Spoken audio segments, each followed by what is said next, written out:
যারা ওয়েব অ্যাপে আছো তারা একটু কমেন্ট করে জানিয়ে দাও তো যে সাউন্ড ক্লিয়ার শোনা যাচ্ছে কিনা। যারা ওয়েব অ্যাপে আছো আচ্ছা ঠিক আছে, সাউন্ড ক্লিয়ার। ওকে ওকে ওকে, দাঁড়াও আমি একটু ফেসবুকটা দেখে নিই।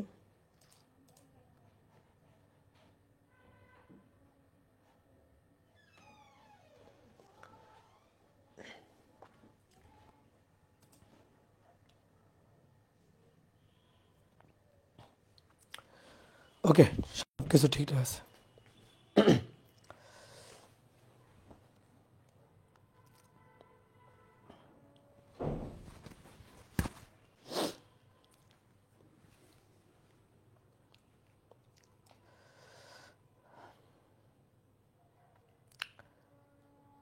এফবিতে ক্লাস গেছে, দেখো এফবিতে ক্লাস হচ্ছে, চেক করো, দেখো এফবিতে ক্লাস আছে। ওকে, তো আশা করি সবাই ভালো আছো, সবাই সুস্থ আছো। আজকে আমরা নিউটনিয়ান বলবিদ্যা অধ্যায়ের পঞ্চম ক্লাসটা করব। তো সবাইকে শুভেচ্ছা জানাচ্ছি আজকের ক্লাসে। আজকে আমরা ফ্রিকশন একটা টপিক পড়ব, ঠিক আছে, সরি কলিশন বা সংঘর্ষ একটা টপিক পড়ব, ঠিক আছে, ফ্রিকশন পড়বো না, সরি, আমরা পড়বো আজকে হচ্ছে সংঘর্ষ। ওকে, ফ্রিকশন পরে পড়বো, আজকে সংঘর্ষ টপিকটা পড়বো, দেন তারপরে ফ্রিকশন। এফবিতে কই, কি বলো, এফবিতে নাই? হ্যাঁ এফবিতে তো এই যে হচ্ছে, তো ঠিকই তো আছে, সাইকেল 2, হ্যাঁ সাইকেল 2 ঠিক আছে না, ঠিক গ্রুপেই তো, ঠিক আছে। আচ্ছা তোমরা একটু এফবিতে চেক করো, দেখো এফবিতে দেওয়া হয়েছে, এফবিতেও ক্লাস হচ্ছে, সমস্যা নেই। ওকে, তাহলে আজকে আমরা নিউটনের বলবিদ্যা অধ্যায়ের পঞ্চম ক্লাসটা করবো। আজকে আমরা হচ্ছে দুইটা বস্তুর মধ্যে স্থিতিস্থাপক সংঘর্ষ নিয়ে আলোচনা করব। তো চলো শুরু করি। তো আমাদের আজকে পড়ার বিষয় হচ্ছে সংঘর্ষ বা কলিশন। তো সংঘর্ষ দুই ধরনের হইতে পারে, স্থিতিস্থাপক সংঘর্ষ এবং অস্থিতিস্থাপক সংঘর্ষ। তাহলে সংঘর্ষকে আমরা কয় ভাগে ভাগ করতে পারি? দুই ভাগে ভাগ করতে পারি। স্থিতিস্থাপক বা ইলাস্টিক সংঘর্ষ, ইলাস্টিক কলিশন, স্থিতিস্থাপক সংঘর্ষ, স্থিতিস্থাপক সংঘর্ষ এবং অস্থিতিস্থাপক সংঘর্ষ, অস্থিতিস্থাপক সংঘর্ষ। এই দুই ধরনের সংঘর্ষ হয়।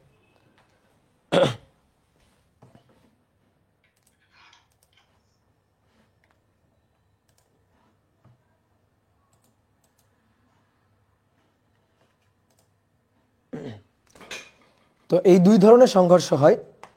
এবার স্থিতিস্থাপক সংঘর্ষ কি আর অস্থিতিস্থাপক সংঘর্ষ কি, শোনো।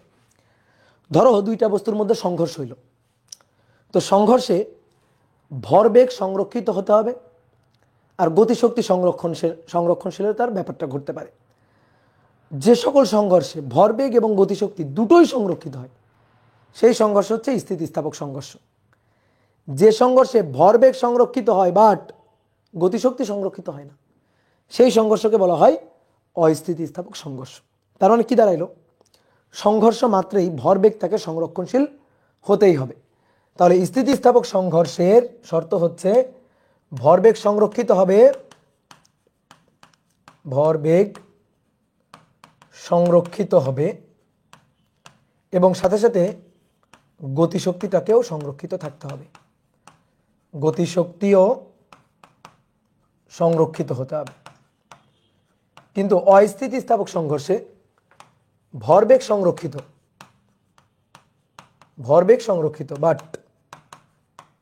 বাট গতিশক্তি সংরক্ষিত নয়, অর্থাৎ গতিশক্তি অসংরক্ষিত। তাহলে কোন সংঘর্ষ স্থিতিস্থাপক হবে নাকি অস্থিতিস্থাপক হবে বলো তো, এটা কি, কে নির্ধারণ করে? গতিশক্তি নির্ধারণ করে। যদি দেখি সংঘর্ষের আগে বস্তু দুইটার গতিশক্তি সমষ্টি আর সংঘর্ষের পরে বস্তু দুইটার গতিশক্তি সমষ্টি সমান সমান, তাহলে সেই সংঘর্ষ স্থিতিস্থাপক। আর যদি সমান সমান না হয় তাহলে সেই সংঘর্ষটা হচ্ছে অস্থিতিস্থাপক। কথা বুঝছো? তাহলে গতিশক্তি নির্ধারণ করে দিচ্ছে যে কোনো বস্তু স্থিতিস্থাপক হবে নাকি অস্থিতিস্থাপক হবে। ক্লিয়ার? কথা বুঝতে পারছো?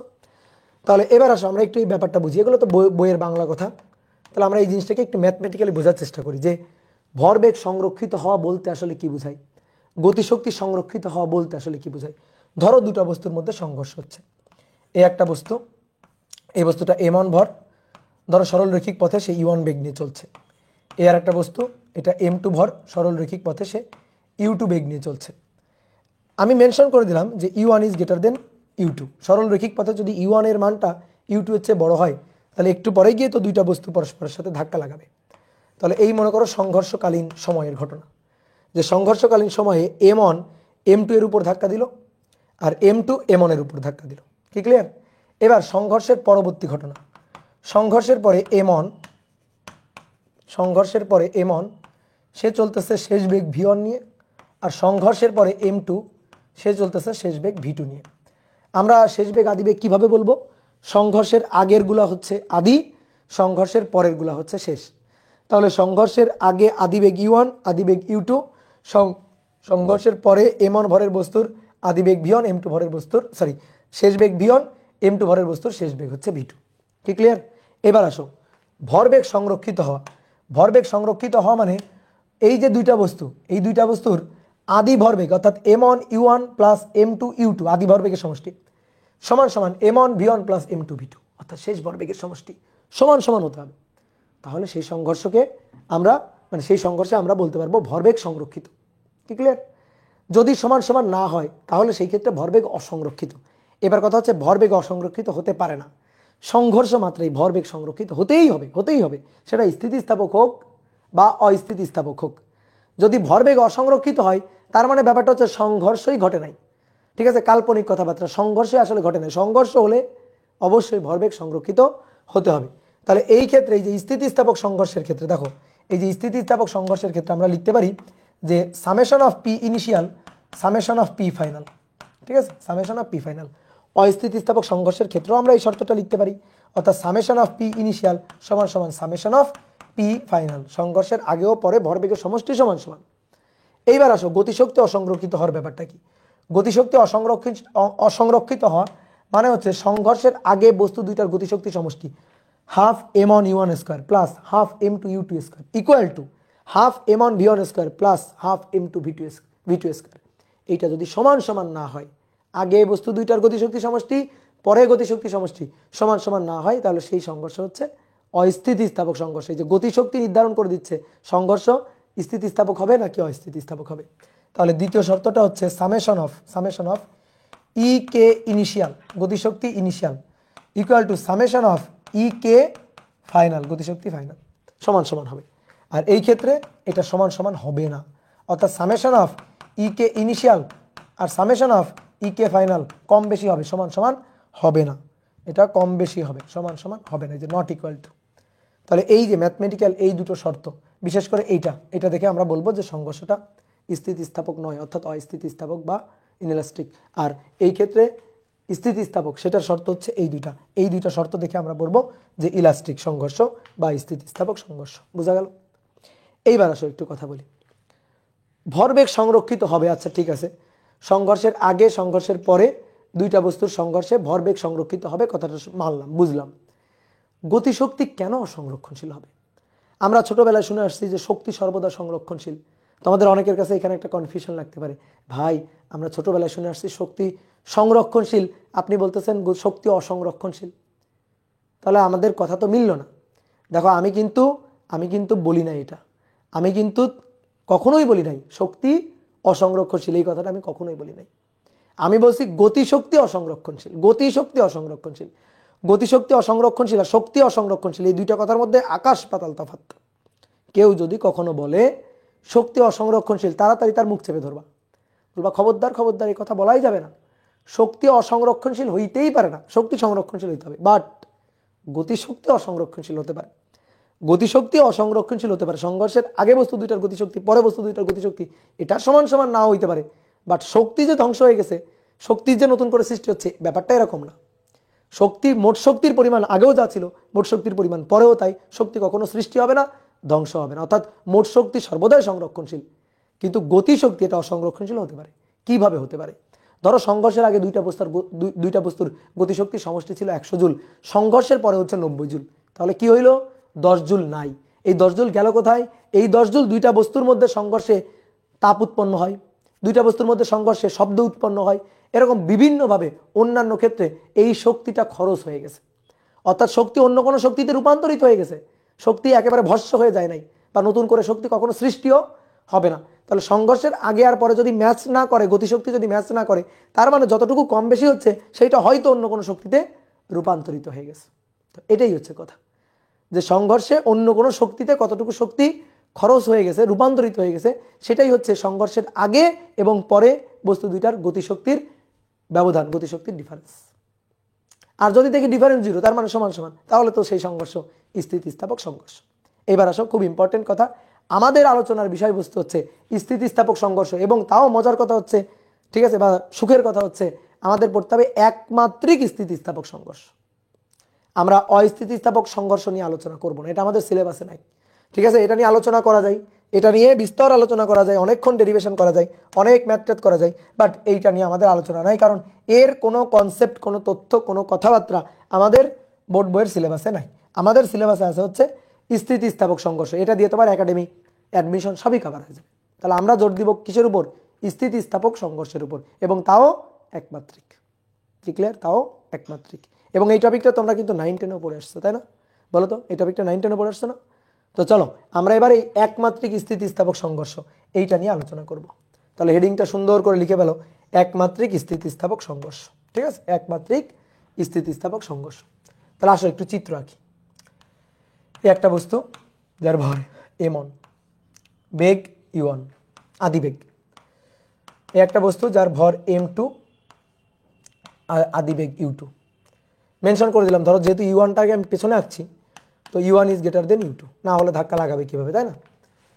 এবার দুইটা বস্তু পরস্পরের সাথে সংঘর্ষে লিপ্ত হলো, m1 m2কে ধাক্কা দিল, তাহলে m2 অবশ্যই প্রতিক্রিয়া বল দিবে আর কি।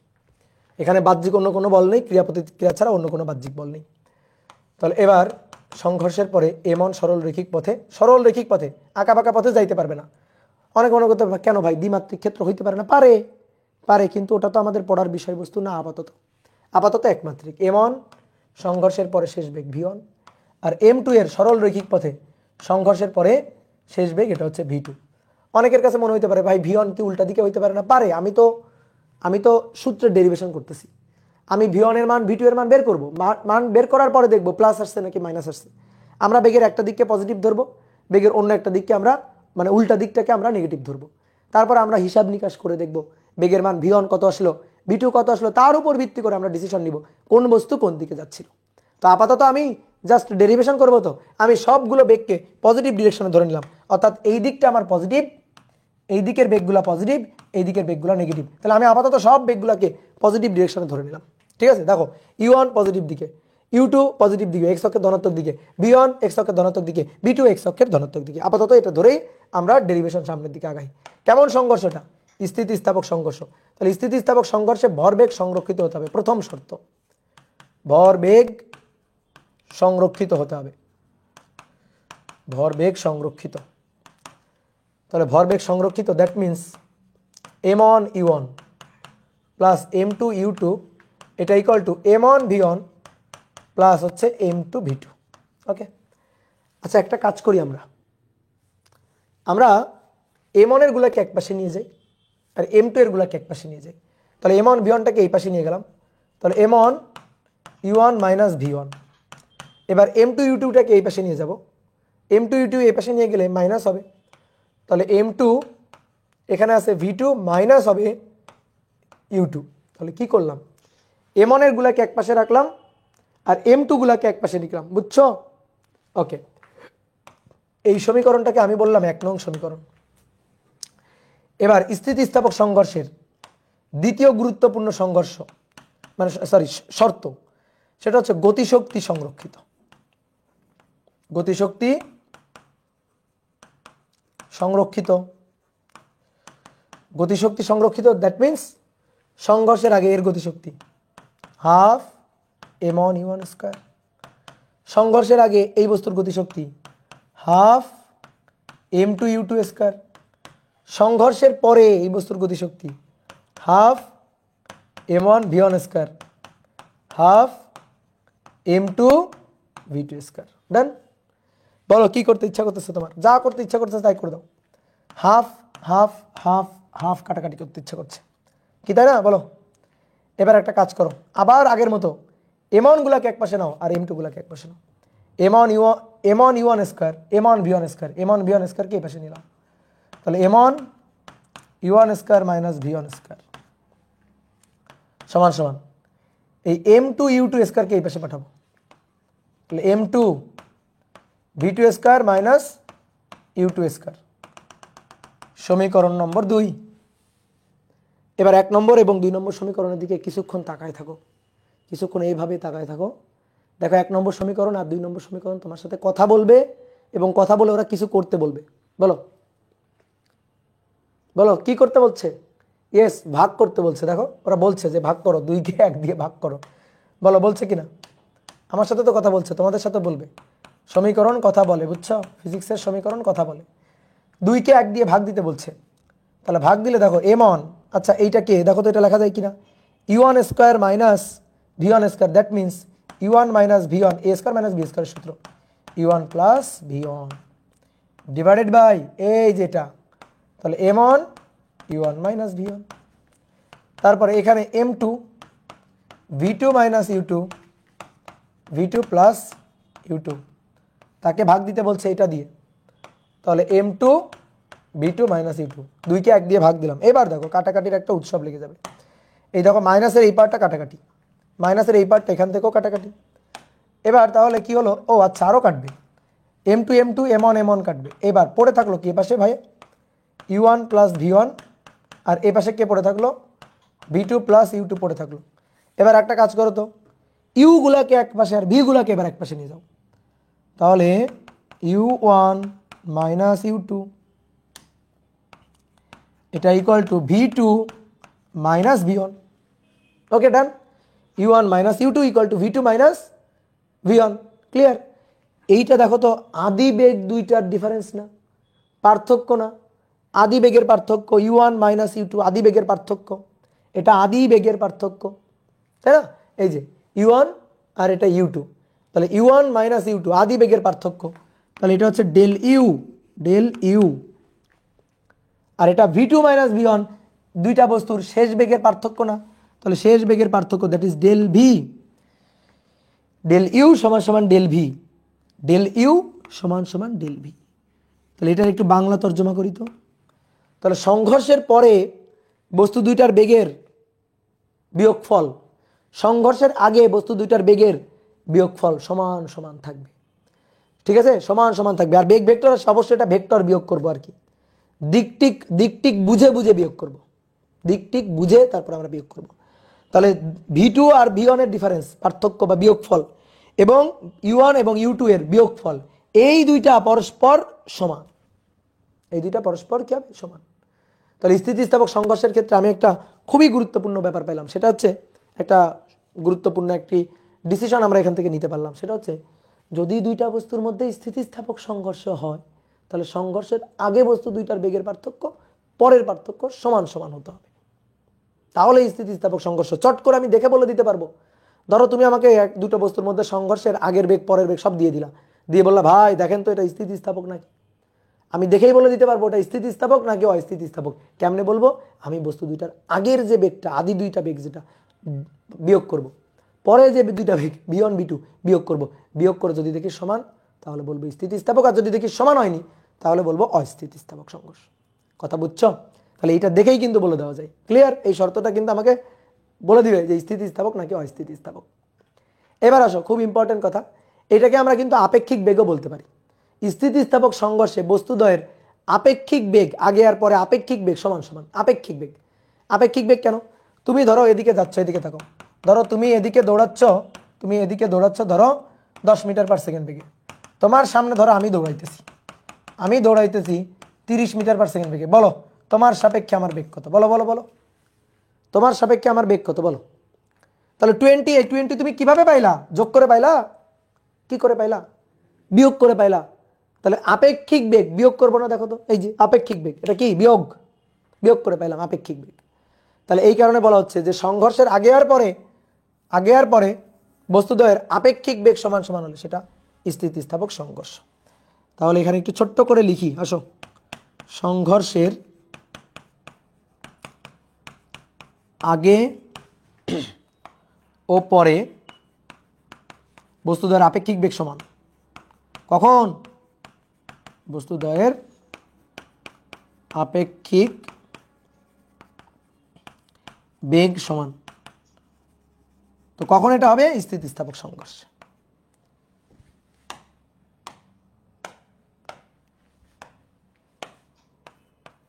স্থিতিস্থাপক সংঘর্ষ।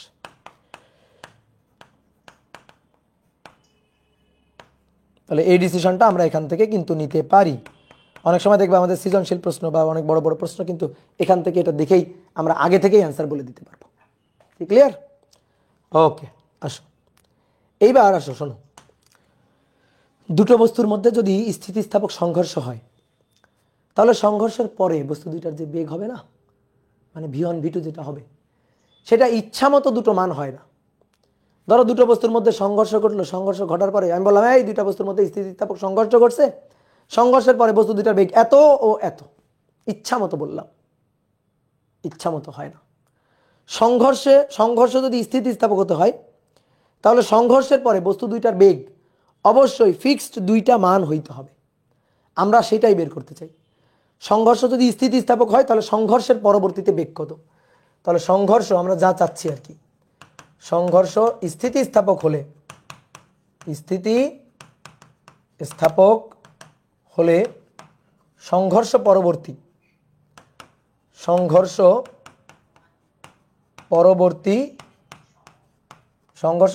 বেগ কত? এই কার থেকে সাউন্ড আসতেছে? যারা ওয়েব অ্যাপে আছো, তোমাদের কারো থেকে সাউন্ড আসতেছে। তোমাদের মাইকটা বন্ধ আছে কিনা একটু দেখিও। একজনের কাছ থেকে সাউন্ড আসতেছে, সে কার সাথে বাসায় কথা বলতেছে সেটাও আমি শুনতে পাচ্ছি। বুঝলাম? তাহলে আসো, সংঘর্ষ স্থিতিস্থাপক হলে সংঘর্ষ পরবর্তীতে বস্তু দুইটার বেগ কত কত হবে, সেই বস্তু দুইটার বেগ আমি বের করতে চাই। বেগ v1 v2 এই দুইটা আমি বের করতে চাই।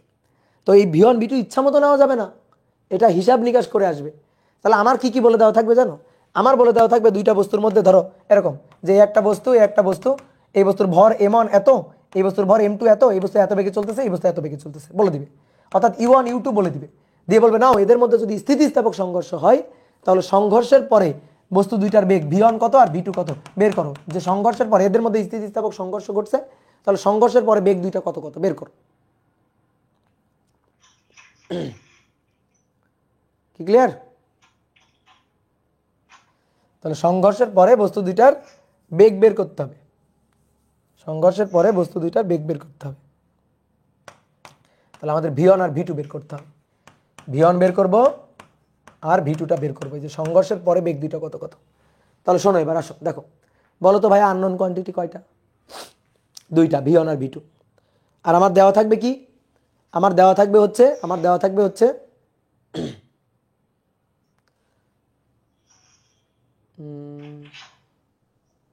কার জানি সাউন্ড আসছে, হ্যাঁ কার যেন সাউন্ড আসতেছে, দাঁড়াও।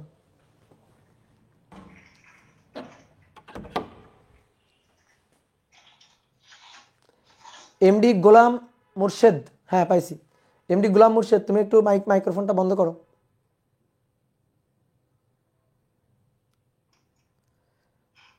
করছো?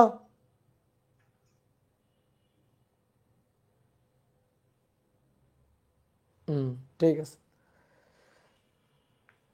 ওকে ওকে। চলো তাহলে আমরা v1 v2 বের করতে চাই। তাহলে আননোন কোয়ান্টিটি কয়টা? দুটো, একটা v1 আর একটা v2, দুইটা আননোন কোয়ান্টিটি। আমাদের ইকুয়েশন লাগবে দুটো, দুটো ইকুয়েশন ছাড়া কখনোই কিন্তু দুটো আননোন কোয়ান্টিটি বের করা যাবে না। দুটো ইকুয়েশন লাগবেই, মাস্ট দুইটা ইকুয়েশন লাগবে। দেখি তোমরা কেমন পারো বলো তো। এইটা আমাকে একটু বের করে দাও তো। ধরো 2x + 3y = 8 আর 4x + 6y = 10। এখান থেকে x আর y বের করে দাও। এখান থেকে x আর y বের করে দাও। পারবা ক্যালকুলেটর থেকে সলভ করতে? 2x + 3y 8, 4x + 6y 10। দেখো ক্যালকুলেটর, অনেকে চাপতেছো না ক্যালকুলেটর, দেখো ম্যাথ ইরর আসে। দেখো ক্যালকুলেটরের মাথায় ইরর চলে আসছে। ঠিক আছে, ক্যালকুলেটরের মাথা কি ইরর চলে আসছে না? বলো এই যে কেন মাথা ইরর চলে আসলো ক্যালকুলেটরের, কারণ কি জানো? ওই যে আমি বললাম একটু আগে, আননোন কোয়ান্টিটি দুটো, ইকুয়েশন লাগবে অ্যাটলিস্ট দুটো। কি ক্লিয়ার? অ্যাটলিস্ট দুটো লাগবে। কেন? আননোন কোয়ান্টিটি এক্স আর ওয়াই। ভাই ইকুয়েশন তো আপনি দুটোই দিছেন। না রে ভাই, ইকুয়েশন আমি দুটো দিই নাই, ইকুয়েশন দিছি একটা। একটা ইকুয়েশনই আসলে দুইবার দিছি। কেমনে জানো? দেখো এই দুইটা সমান্তরাল ইকুয়েশন, এই যে এই ইকুয়েশনে দেখো এইটুকুরে 2 দিয়ে গুণ করো, দেখো এটা পেয়ে যাবা। এই দুইটা সমান্তরাল ইকুয়েশন, এরকম সমান্তরাল রেখা। আচ্ছা এদেরকে সলভ করলে আমি এদের ছেদ বিন্দু পাবো না? সমাধান করলে, সলভ করলে যে স্থানাঙ্ক এক্স আর ওয়াই এর যে মান পাবো সেটা তো এদের ছেদ বিন্দু। তো সমান্তরাল দুইটা রেখা, এরা কোনোদিন পরস্পরকে ছেদ করবেই না। তাহলে আননোন কোয়ান্টিটি দুটো হলে মৌলিক ইকুয়েশন লাগবে দুইটা। আননোন কোয়ান্টিটি দুটো হলে মৌলিক ইকুয়েশন লাগবে দুইটা। এই দুইটা মৌলিক ইকুয়েশন না। ধরো এখানে 16 আছে, 10-এর জায়গায় 16 আছে, তাহলে পুরো এই ইকুয়েশনটাকে 2 দিয়ে গুণ করলে এই ইকুয়েশনটা চলে আসে। তাহলে দুটো মৌলিক ইকুয়েশন হতে হবে। ঠিক আছে, দুটো আননোন কোয়ান্টিটি, দুটো মৌলিক ইকুয়েশন, তিনটা আননোন কোয়ান্টিটি, তিনটা মৌলিক ইকুয়েশন হইতে হবে, না হলে কিন্তু সলভ করা যাবে না। যেমন তোমাকে বললাম, ধরো 2x + 3y - z = 4, x + 2y + 2z = 3, 3x + 5y + z = 7। যে বললাম না, এইটা সলভ করো তো। ঠিক আছে, এইটা সলভ করো, এই ইকুয়েশন, এই তিনটা ইকুয়েশন সলভ করে এক্স ওয়াই জেড এর মান বের করো। পারো? ইকুয়েশন সলভ করতে পারবা? দেখো দেখাই তোমাদের, ইকুয়েশন সলভ করা দেখাই। দেখো 2x + 3y - z।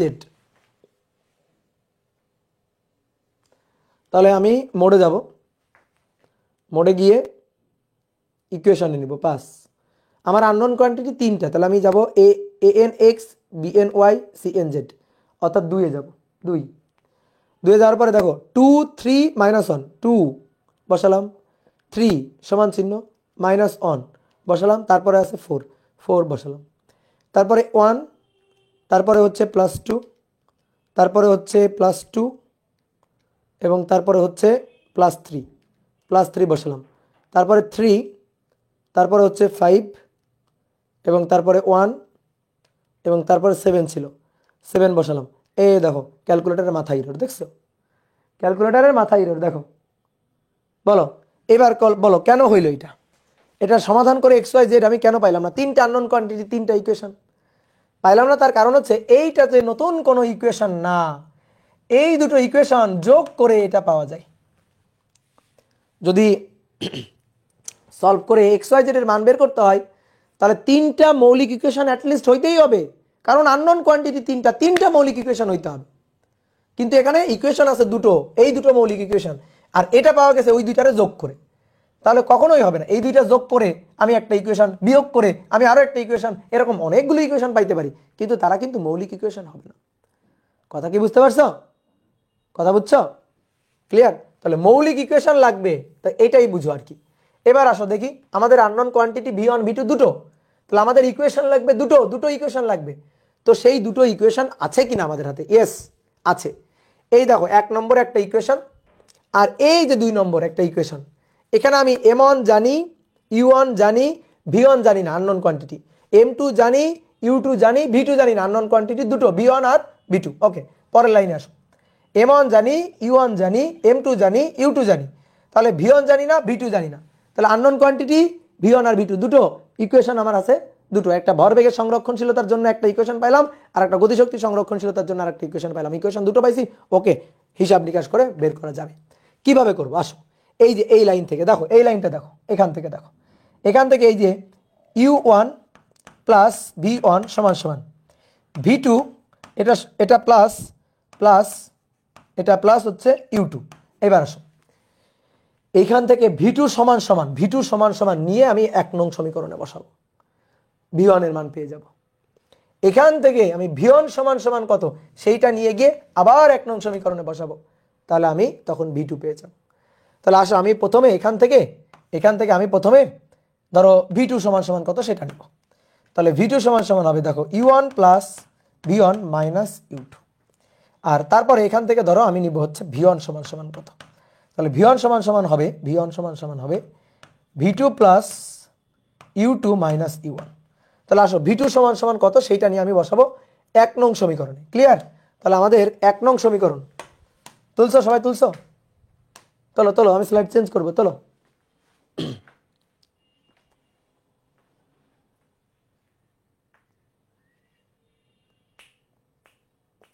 তুলছো, ওকে। তাহলে চলো এবার আমরা V2 সমান সমান কত সেটা নিয়ে 1 নং সমীকরণে বসাই। তাহলে 1 নং সমীকরণটা কি আছে দেখি। 1 নং সমীকরণ 1, তাহলে m1 u1 মাইনাস v1 আর m2 v2 মাইনাস u2, তাই তো? বলো ঠিক আছে কিনা। এখানে আমি কোনটা বসাবো? এখানে আমি বসাবো v2 নিয়ে, অর্থাৎ u1 plus v1 minus u2, u1 plus v1 minus u2। তাহলে v1 v2 সমান সমান v1 plus u1 minus u2, নাকি কি বললাম? v1 plus u1 minus u2, হ্যাঁ ঠিকই আছে, v1 plus u1 minus u2। তাহলে এটা নিয়ে আসো, বসাই, v2 এর জায়গায় বসাবো। তাহলে m1 u1 মাইনাস v1 সমান সমান m2, এই যে v2। তাহলে v2 সমান সমান v1 plus u1 minus u2 minus u2, দেখো দুটো u2 কিন্তু। তাহলে মানটা বসিয়ে দিলাম, যে 1 নং সমীকরণে বসিয়ে পাই আর কি। এবার ভেঙে দাও, m1 u1 m1 v1 সমান সমান m2 v1 m2 u1 minus 2 2 u2, তাহলে 2 m2 u2। ক্লিয়ার? ঠিক আছে, এবার আসো। এবার এই যে মাইনাস m1 v1 এটারে আমি ওই পাশে পাঠাই, এই যে m2 v1 এটারে ওই পাশে পাঠাবো, আর বাদ বাকিগুলোর এই পাশে পাঠাই। মানে আমার তো দরকার v1। দেখো আমি এখানে সব জানি, m1 জানি, u1 জানি, m1 জানি, m2 জানি, m2 জানি, u1 জানি, এটা পুরাটাই জানি। জানি না এই যে v1 আর এই যে v1 জানি না। তাহলে এই দুইটারে এক পাশে নিব। তো এই দুইটারে এক পাশে নিলে দেখো তো, এই দুইটারে যদি এক পাশে নেওয়া হয় তাহলে m2 v1 ওই পাশে নিলাম প্লাস m1 v1, তাহলে m1 u1 জাস্ট সিম্পল যোগ বিয়োগ করছি, minus m2 u1 plus 2 m2 u2। এখান থেকে v1টা কমন নিলাম, m1 প্লাস m2। এইখান থেকে দেখো u1টা কমন যায়, অর্থাৎ m1 minus m2 u1 plus 2 m2 u2। ওকে, তাহলে অতএব আমার তো দরকার v1। তাহলে v1 নিয়ে এখানে ভাগ করে দিব, m1 minus m2 u1 plus 2 m2 u2 divided by m1 plus m2। এখন তুমি বড় হয়েছো তো, তাই না? এই লাইনটা লেখার পরে পরবর্তী লাইন লিখবা, অত সময় নেই। তাহলে তুমি একটা কাজ করো, এই যে এইটা ডিভাইডেড বাই এইটা, আবার এইটা ডিভাইডেড বাই এইটা, মানে একটু ভেঙে লিখো। তাহলে একবারে ভেঙে লিখবো, আমরা বড় হয়েছি না এখন। তাহলে m1 minus m2 divided by m1 plus m2 u1 2 m2 u2 divided by m1 plus m2। আমি যেভাবে লিখে দিলাম এইভাবে লিখিও, তাহলে সুবিধা আছে। ঠিক আছে, একটু এখানে মাতব্বরি করা যাবে না, একেবারে মাতব্বরি বন্ধ। অনেক সময় মাতব্বরি করতে গিয়ে দেখবা বড় একটা সূত্র বানায় ফেলছো, হিসাব নিকাশ করতে গিয়ে বিপদে পড়ে যাচ্ছ। ক্লিয়ার? u1 প্লাস v1 হবে না, u1 প্লাস v1 ও যা, v1 প্লাস u1 ও তাই, একই তো কথা, তাই না? বুঝতে পারছো?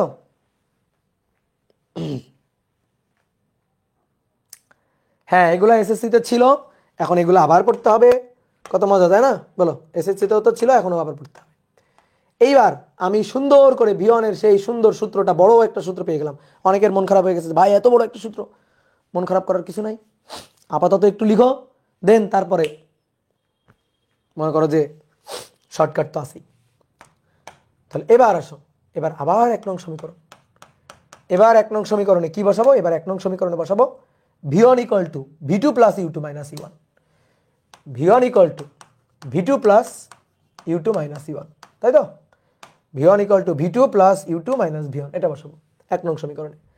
তাহলে m1 u1 মাইনাস v1 এটা সমান সমান m2 v2 মাইনাস u2। আসো, কোথায় v1 আছে বসাই, m1 u1 মাইনাস v1, এই যেটা। তাহলে minus v2 minus u2 plus u1 সমান সমান m2 v2 minus m2 u2।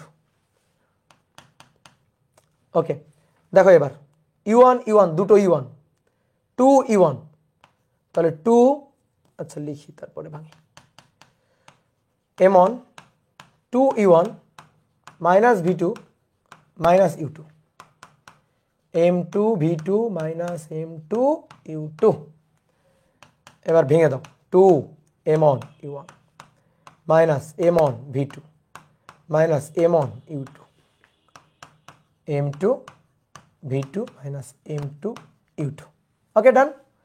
তাহলে এবার কি করতে হবে, এবার আমাদের টার্গেট হচ্ছে আমাদের ভি2 বের করা। এখানে ভি2 আছে, এখানে ভি2 আছে, ভি2 গুলোকে এক পাশে নিতে হবে। ওকে গুড, তাহলে এটাকে ওই পাশে নিয়ে যাব। তাহলে m2 v2, তারপর আবার এটাকে নিয়ে গেলে প্লাস m1 v2। ওকে ঠিক আছে, তাহলে এখানে পড়ে থাকলো two m1 u1 minus m1 u2 plus m2 u2। তাহলে আমাদের টার্গেট কিন্তু ভি2 বের করা। ওকে, তাহলে m1 প্লাস m2, ভি2কে কমন নিয়ে নিলাম। এবার দেখো তো সাজাইয়ে যদি এই পার্টটাকে আগে নিয়ে লিখি, তাহলে m2 minus m1, m2 minus m1 u2টা common গেল, আর প্লাস টু m1 u1 হয়ে গেল। টার্গেট ভি2 বের করা, সুন্দর করে এটা ভাগ দিয়ে দিব, এটা ভাগ দিয়ে এর নিচে, এটা ভাগ দিয়ে এর নিচে। ঠিক আছে, তাহলে অতএব ভি2, তাহলে m2 মাইনাস m1 নিচে divided by m1 plus m2 u2 plus two m1 u1 divided by m1 plus m2। কি ক্লিয়ার? এই কি করলাম, ছি। তাহলে এই হচ্ছে আমাদের কাঙ্ক্ষিত ভি2 এর সূত্র। এবার সুন্দর করে এই দুইটা সূত্র একেবারে আত্মার সাথে গেঁথে ফেলতে হবে। কিন্তু কথা হচ্ছে এই সূত্র অনেকের মনে থাকে না, মনে রাখতে কষ্ট হয়, স্বাভাবিক ব্যাপার, এত বড় সূত্র মনে রাখতে তো কষ্ট হবেই। ঠিক আছে, এইবার শোনো, আমরা কিন্তু এখন ম্যাথ ট্যাথ করতে গেলে একেবারে ডিরেক্ট এই সূত্র ব্যবহার করব, এবং এই সূত্র মনে রাখা সহজ। বিশ্বাস করো আমার, সূত্র মনে রাখা সহজ, তুমি জাস্ট খালি লিখো, তারপরে তুমি আসি। তাহলে এই সূত্র আমরা খুব সহজে মনে রাখতে পারবো, কোনো সমস্যা নেই। ইভেন ম্যাথ করতে গিয়ে আগে তোমরা 9-10-এ কি করছো, অনেক সময় মানে একেবারে তোমরা এখান থেকে শুরু করছো ম্যাথ করার সময়, এই যে ভরবেগের সংরক্ষণশীলতা, গতিশক্তির সংরক্ষণশীলতা, এই লাইন থেকে শুরু করছো। এখন ওই জামানা নাই, ওই দিন শেষ। এখন আমরা ডাইরেক্ট এই দুটা সূত্র ব্যবহার করে ম্যাথ করব। ঠিক আছে, ANM নাইম বলছে আমি বিশ্বাস করি না। তুমি কি ডায়লগ দিচ্ছ, যে কাজী মারুফের ডায়লগ, আমি বিশ্বাস করি না। তাহলে এবার আসো, দেখো সূত্র কিভাবে মনে রাখা যায়। তাকাও, সূত্র ভুলে যাও, আসলে স্বাভাবিক, এত বড় সূত্র তো মনে রাখা টাফ। আচ্ছা মনে রাখতে হবে না, ভুলে যাও, মনে রাখতে হবে না, ভুলে যাও, কোনো দরকার নেই মনে রাখার। ভুলে গেছো, আচ্ছা গুড। এইবার আসো, দেখো তোমার যখন এই সূত্র লাগবে, তুমি একেবারে সুন্দর করে সূত্র মাথা থেকে বের করে নিয়ে আসতে পারবা। কেমনে? তোমার তো ভি1 বের করতে হবে আর ভি2 বের করতে হবে। তাহলে সুন্দর করে ভি1 আর ভি2 লিখে এরকম 4টা দাগ দিবা, এরকম 4টা দাগ দিবা। কয়টা দাগ দিবা বলো? এরকম 4টা দাগ দিবা, শেষ। এরকম 4টা দাগ দিয়ে দিবা। তাহলে ভি1 আর ভি2 লিখে এরকম 4টা দাগ দিয়ে দিবা, সূত্র শেষ, হয়ে গেছে সূত্র লেখা। এই কেমনে হয়ে গেছে সূত্র লেখা, দেখো এবার ভর কয়টা, 2টা। ওকে, তাহলে 2টা ভর, m1 m2 নিচে যোগ m1 m2, এখানেও তাই m1 m2, এখানেও তাই m1 প্লাস m2, শেষ। তাহলে নিচের কাজ শেষ, 50% কাজ শেষ, 50% কাজ শেষ। এইবার আসো উপরের কাজটা কি বের করতেছি, ভালো করে খেয়াল করবা, লিখবা না আগে, ভালো করে খেয়াল করো। কি বের করতেছি? ভি1 এর কারণে m1 মাইনাস m2। ওকে, যেহেতু কি বের করতেছি, ভি1 u1, ভি1 এর কারণে u1, বাকি থাকলো কে? বাকি থাকলো u2। তাহলে বাকি থাকলো কে? u2। তাহলে এখানে যে যার বেগ তার দ্বিগুণ ভর, অর্থাৎ 2m2। সূত্র শেষ। তাহলে আমি আরেকবার বলি, শোনো, আরেকবার বলি, দেখো খেয়াল করো। নিচে m1 plus m2, m1 plus m2, m1 plus m2, m1 plus m2, নিচে শেষ। এবার উপরে আসো, লিখবা না কেউ, ভালো করে দেখো উপরে। যখন ভি1 বের করবো, ভি1 1, ওকে ঠিক আছে, m1 মাইনাস m2। ঠিক আছে, ভি1 বের করতেছি, তাহলে তার বেগ e1। বাকি কে? বাকি কোন বেগটা, আদি বেগটা কোনটা? u2, যার বেগ তার দ্বিগুণ ভর, 2m2। ওকে ডান। এবার আসো, যদি উপরেরটা বুঝে থাকো, নিচেরটাও তুমি লিখতে পারবা। কেমনে? কি বের করবো? ভি2 টু বের করবো। তাহলে m2 মাইনাস m1, কত সহজ না? ভি2 বের করবো, সো u2। তাহলে ইউ টু বসে গেল, বাকি থাকলো কে? বাকি থাকলো ইউ ওয়ান, যার বেগ তার দ্বিগুণ ভর 2m1। এই তো সূত্র।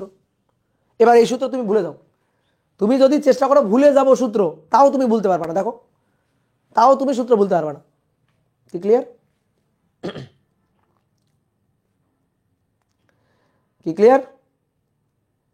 তাহলে সূত্র মনে রাখা খুবই সহজ। আরো একবার, high high high high high, তাহলে সূত্র আরো একবার দেখো, নিচে m1 plus m2 m1 plus m2 m1 plus m2 m1 plus m2 শেষ।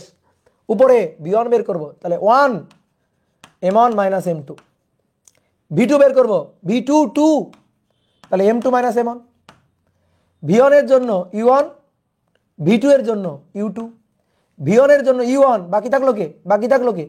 বাকি u2, যার বেগ তার দ্বিগুণ ভর। v2 এর জন্য u2, বাকি থাকলো কে? u1, যার বেগ তার দ্বিগুণ ভর। এই তো। এবার সূত্র চেষ্টা করো খালি ভুলে যাইতে, ঠিক আছে? দেখবা সূত্রই বলতে পারতেছে না। মানে আগে ছিল সূত্র মনে রাখা কঠিন, এবার দেখো সূত্র ভুলে যাওয়া কঠিন, ঠিক আছে? সূত্র ভুলে যাওয়াটাই কঠিন। এই হচ্ছে আমাদের কাঙ্ক্ষিত দুইটা সূত্র। এই দুইটা সূত্র জানা মানে তুমি সংঘর্ষ রিলেটেড যে কোনো ম্যাথ পারবা। বুঝতে পারছো? এবার দেখো সূত্র ভুলে যাওয়াই কঠিন, সূত্র ভুলেই যাইতে পারতেছো না। চেষ্টা করতেছো এই সূত্র ভুলে যাবো, আমি কষ্ট করে ভুলে যাবো, সেটাই পারতেছো না। তাহলে সূত্রগুলো মনে রাখতে হবে, এই সূত্রগুলো এবার কাজে লাগবে। ঠিক আছে? তাহলে চলো এবার একটু ম্যাথ করা শুরু করি। আমি তোমাকে একটা চিত্র দিয়ে দিচ্ছি, হ্যাঁ, 1 নম্বর ম্যাথ একটা চিত্র দিয়ে দিচ্ছি, ঠিক আছে? এই ম্যাথ তুমি দেখেই বলে দিতে পারবা অ্যান্সার। 5 কেজি ভরের একটা বস্তু, 5 কেজি ভরের একটা বস্তু, এই বস্তুটা ধরো 6 মিটার পার সেকেন্ড বেগ নিয়ে চলতেছে। চলতে চলতে সামনে এখানে 3 কেজি ভরের একটা 3 কেজি ভরের একটা বস্তুকে ধাক্কা দেয়, যে বস্তুটা 3 মিটার পার সেকেন্ড বেগে চলতেছিল। যেহেতু এর বেগ বেশি, তো ধাক্কা দিবেই। তাহলে এটা হচ্ছে সংঘর্ষের আগের ঘটনা। এবার সংঘর্ষের পরে 5 কেজি ভরের যে বস্তুটা, এই বস্তুটা চলতেছে 2 মিটার পার সেকেন্ড বেগে। আর 3 কেজি ভরের যে বস্তুটা, এই বস্তুটা চলতেছে 5 মিটার পার সেকেন্ড বেগে, 5 মিটার পার সেকেন্ড বেগে। ঠিক আছে? তাহলে কি দেওয়া আছে দেখো, m1, এটা m2, এটা u1, এটা u2, বুঝলা? m1 তার জন্য এটা v1, m2 বাই তার জন্য এটা v2 দেওয়া আছে। এবার প্রশ্ন কি শোনো, প্রশ্ন বলছে সংঘর্ষটি, উক্ত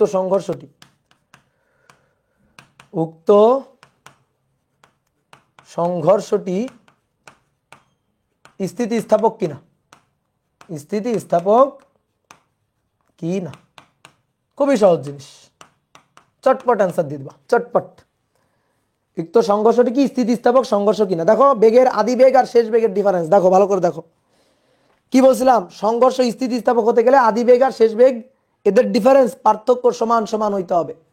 ঠিক আছে? সমান সমান হইতে হবে। দেখো 6 3 পার্থক্য কত? 3। 5 2 পার্থক্য কত? পার্থক্য হচ্ছে 3। ইভেন আরেকটা জিনিস হচ্ছে কি, স্থিতিস্থাপক সংঘর্ষ হলে সংঘর্ষের আগে যার বেগ কম ছিল পরে তার বেগ বেশি হইতে হবে। সংঘর্ষের আগে যার বেগ বেশি ছিল পরে তার বেগ কম হইতে হবে।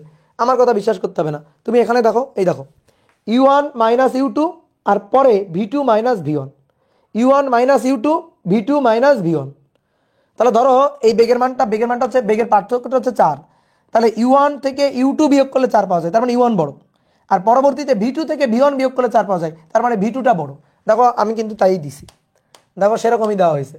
সংঘর্ষের আগে এর বেগ ছিল কম, সংঘর্ষের আগে এর বেগ ছিল বেশি, এর বেগ কমে গেছে সংঘর্ষের পরে। সংঘর্ষের আগে এর বেগ ছিল কম, তার বেগ আবার বেড়ে গেছে। তাহলে কমটার বেগ বেড়ে গেছে, বেশিটার বেগ কমে গেছে। এবং ডিফারেন্স u2 আর u1 এর ডিফারেন্স, এই যে u1 মাইনাস u2, 6 বিয়োগ এই যে del you u1 minus u2, তাহলে 6 বিয়োগ 3, দেখো 3 প্লাস 3। আর ওইখানে দেখো ডেল ভি, তো ডেল ভি মানে কি? ডেল ভি মানে v2 মাইনাস, v2 থেকে বিয়োগ করতে হবে কিন্তু। তাহলে v2 মাইনাস v1, তাহলে v2 মাইনাস v1, v2 হচ্ছে 5 বিয়োগ 2, তাহলে দেখো প্লাস 3। তাহলে অতএব ডেল ইউ সমান সমান ডেল ভি, তাহলে সমান সমান, তাহলে অতএব সংঘর্ষটি স্থিতিস্থাপক। সংঘর্ষটি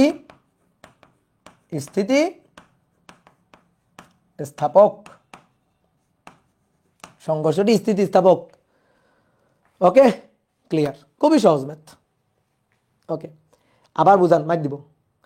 সংঘর্ষের আগের পার্থক্য পরের পার্থক্য সমান সমান, তাহলে সংঘর্ষটা কি? স্থিতিস্থাপক। এ আবার বুঝানোর কি আছে? এই পাগল, এ আবার বুঝানোর কি আছে? সংঘর্ষের আগের পার্থক্য আর পরের পার্থক্য সমান সমান হয়েছে কিনা? সমান সমান, তাহলে সংঘর্ষ স্থিতিস্থাপক। ক্লিয়ার, ডান। ছোট্ট একটা ম্যাথ, ঠিক আছে। এবার আসো, করছো তো, কিন্তু এটা হয়নি, এটা ভুল। এইভাবে অনেক আহাম্মক অ্যান্সার দেয়, যে দেখেই বলে যায় হ্যাঁ সংঘর্ষের আগে পরে বেগ সমান সমান সংঘর্ষ স্থিতিস্থাপক। কি হইলো? কাহিনী কি, তাই না? কাহিনী কি হলো? এইবার শোনো ভালো করে, মনোযোগ দিয়ে এবার কাহিনী শোনো। দেখো, এইটা কিন্তু ভুল করবা তোমরা, যে ভাই আপনি বলছেন সংঘর্ষের আগে আর পরে বেগের পার্থক্য সমান সমান, এটা দেখেই আমি বলে দিব সংঘর্ষ স্থিতিস্থাপক কিনা। ঠিক আছে, দেখবা, ঠিক আছে, কিন্তু একটু বুদ্ধি দিয়ে তো দেখতে হবে। দেখো, সংঘর্ষের পরে আমি বেগ দুইটা ইচ্ছা মতো বলে দিছি, ইচ্ছা মতো বলে দিছি। আমি তো বেগ এখানে 1, এখানে 4ও বলতে পারতাম, এখানে 8, এখানে 11ও বলতে পারতাম, এখানে 10, এখানে 13 বলতে পারতাম, এখানে 20, এখানে 23 বলতে পারতাম। এরকম বলো তো কত কিছুই না বলতে পারতাম, পারতাম না? বেগের পার্থক্য 1, 4, 3, বেগের পার্থক্য 8, 11, 3, বেগের পার্থক্য 10, 13, 3, 20, 23, 3, বেগের পার্থক্য তো সবসময় একই, তাই না? বেগের পার্থক্য তো সবসময় একই থাকতো। আমি যদি এরকম ইচ্ছা মতো বলে দিতাম, তাহলে তুমি বেগের পার্থক্য দেখে স্থিতিস্থাপক নাকি এত সহজে বলে দিবা? আমি তো ইচ্ছা মতো অনেকগুলো বেগ নিতে পারি, ইচ্ছা মতো অনেকগুলো বেগ, আমি আমার মন গড়া অনেকগুলো মান তোমার দিয়ে দিতে পারি। হ্যাঁ, বেগের পার্থক্য আমি সেমই রাখলাম, কিন্তু ওই ওই মান দুইটাই যে হবে এর তো গ্যারান্টি নেই। ক্লিয়ার? মানে এখানে সম্ভাব্য অনেক মানই হইতে পারে। স্থিতিস্থাপক সংঘর্ষ হলে এ কথা সত্যি যে সংঘর্ষের আগে বেগের পার্থক্য পরের বেগের পার্থক্য সমান সমান হবে, এ কথা সত্যি। কিন্তু আমি ইচ্ছা মতো দুটো মান বলে দিয়ে জোর করে পার্থক্য সমান বানাবো, এটা সত্যি না। এমন দুটো নির্দিষ্ট মান আছে, V1 এর একটা নির্দিষ্ট মান আছে, V2 এর একটা নির্দিষ্ট মান আছে, তাদের মান বের করার পর আমি দেখতে পাবো পার্থক্য অবশ্যই 3 আছে। বাট ওই সেই V1 V2 আমি তো ইচ্ছা মতো আন্দাজে বলে দিতে পারবো না, আন্দাজে ঢিল ছোড়া যাবে না। এটাই হচ্ছে কাহিনী, বুঝতে পারছো? এটাই হচ্ছে কাহিনী। তাহলে আসো দেখো, এই যে বেগটা সংঘর্ষের পরে, এই যে বেগটা, এই V1টা কত সেটা আমরা দেখব। 2 হতেও পারে, নাও পারে। এখানে সংঘর্ষের পরে বেগটা কত V2 সেটা আমরা দেখতে চাই, যে স্থিতিস্থাপক সংঘর্ষ হলে সংঘর্ষের পরে বেগ কত কত হতে হয় সেটা দেখব। সেটা দেখে আমরা এই ডেরিভেশন কেন করলাম? ইচ্ছা মতো যদি মান বলতে পারতাম তাহলে এই ডেরিভেশন কেন করলাম? ডেরিভেশন করে V1 ডেরিভেশন করে V2 কেন পাইলাম? তো অর্থাৎ V1 V2 এর নির্দিষ্ট দুটো মান আছে যার জন্য স্থিতিস্থাপক হবে, সেই দুটো মান খুঁজে বের করতে হবে। তো চলো সেই দুটো মান খুঁজে বের করব। তাহলে স্থিতিস্থাপক হলে অর্থাৎ V1, তাহলে V1 এর সূত্র দেখো, এই যে নিচে M1 প্লাস M2, সূত্র লিখে আসো। তারপরে নিচে M1 plus M2, M1 plus M2। এবার V1 বের করছি, so M1 minus M2, V1 এর জন্য U1, U1 বসে গেল, বাকি থাকলো কি U2, যার বেগটার দ্বিগুণ ভর 2M2। এবার দেখে দেখে খালি মান বসানো, তাহলে সবাই একই দিকে, এটা প্লাস এটাও প্লাস, কিন্তু হ্যাঁ U1 ও প্লাস U2 ও প্লাস। ওকে, মান বসাও। M1 এর মান 5, M2 এর মান 3, নিচে তাহলে 5 যোগ 3, U1 এর মান 6 প্লাস নিচে 5 যোগ 3 2M2, M2 এর মান 3, U2 এর মান 3। ওকে, এবার ক্যালকুলেটর করবে বাকি কাজ, ঠিক আছে? অনেকে বলে ভাই ডাইরেক্ট সূত্র ব্যবহার করতে পারবো কিনা? 100 বার পারবা, 100 বার তুমি ডাইরেক্ট সূত্র ব্যবহার করতে পারবা। তাহলে 5 বিয়োগ 3, নিচে 5 যোগ 3, 5 যোগ 3, তার সাথে গুণ হচ্ছে 6,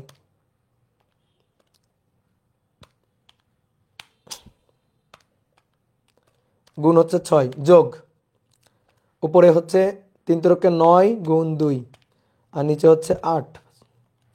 তাহলে এই বেগের মান হবে 15/4 অর্থাৎ 3.75, 3.75। দেখো 3.75 হবে, আর কত লিখে রাখছিলাম 2, হবে না, 3.75 মিটার পার সেকেন্ড হবে। এটা V1 হবে।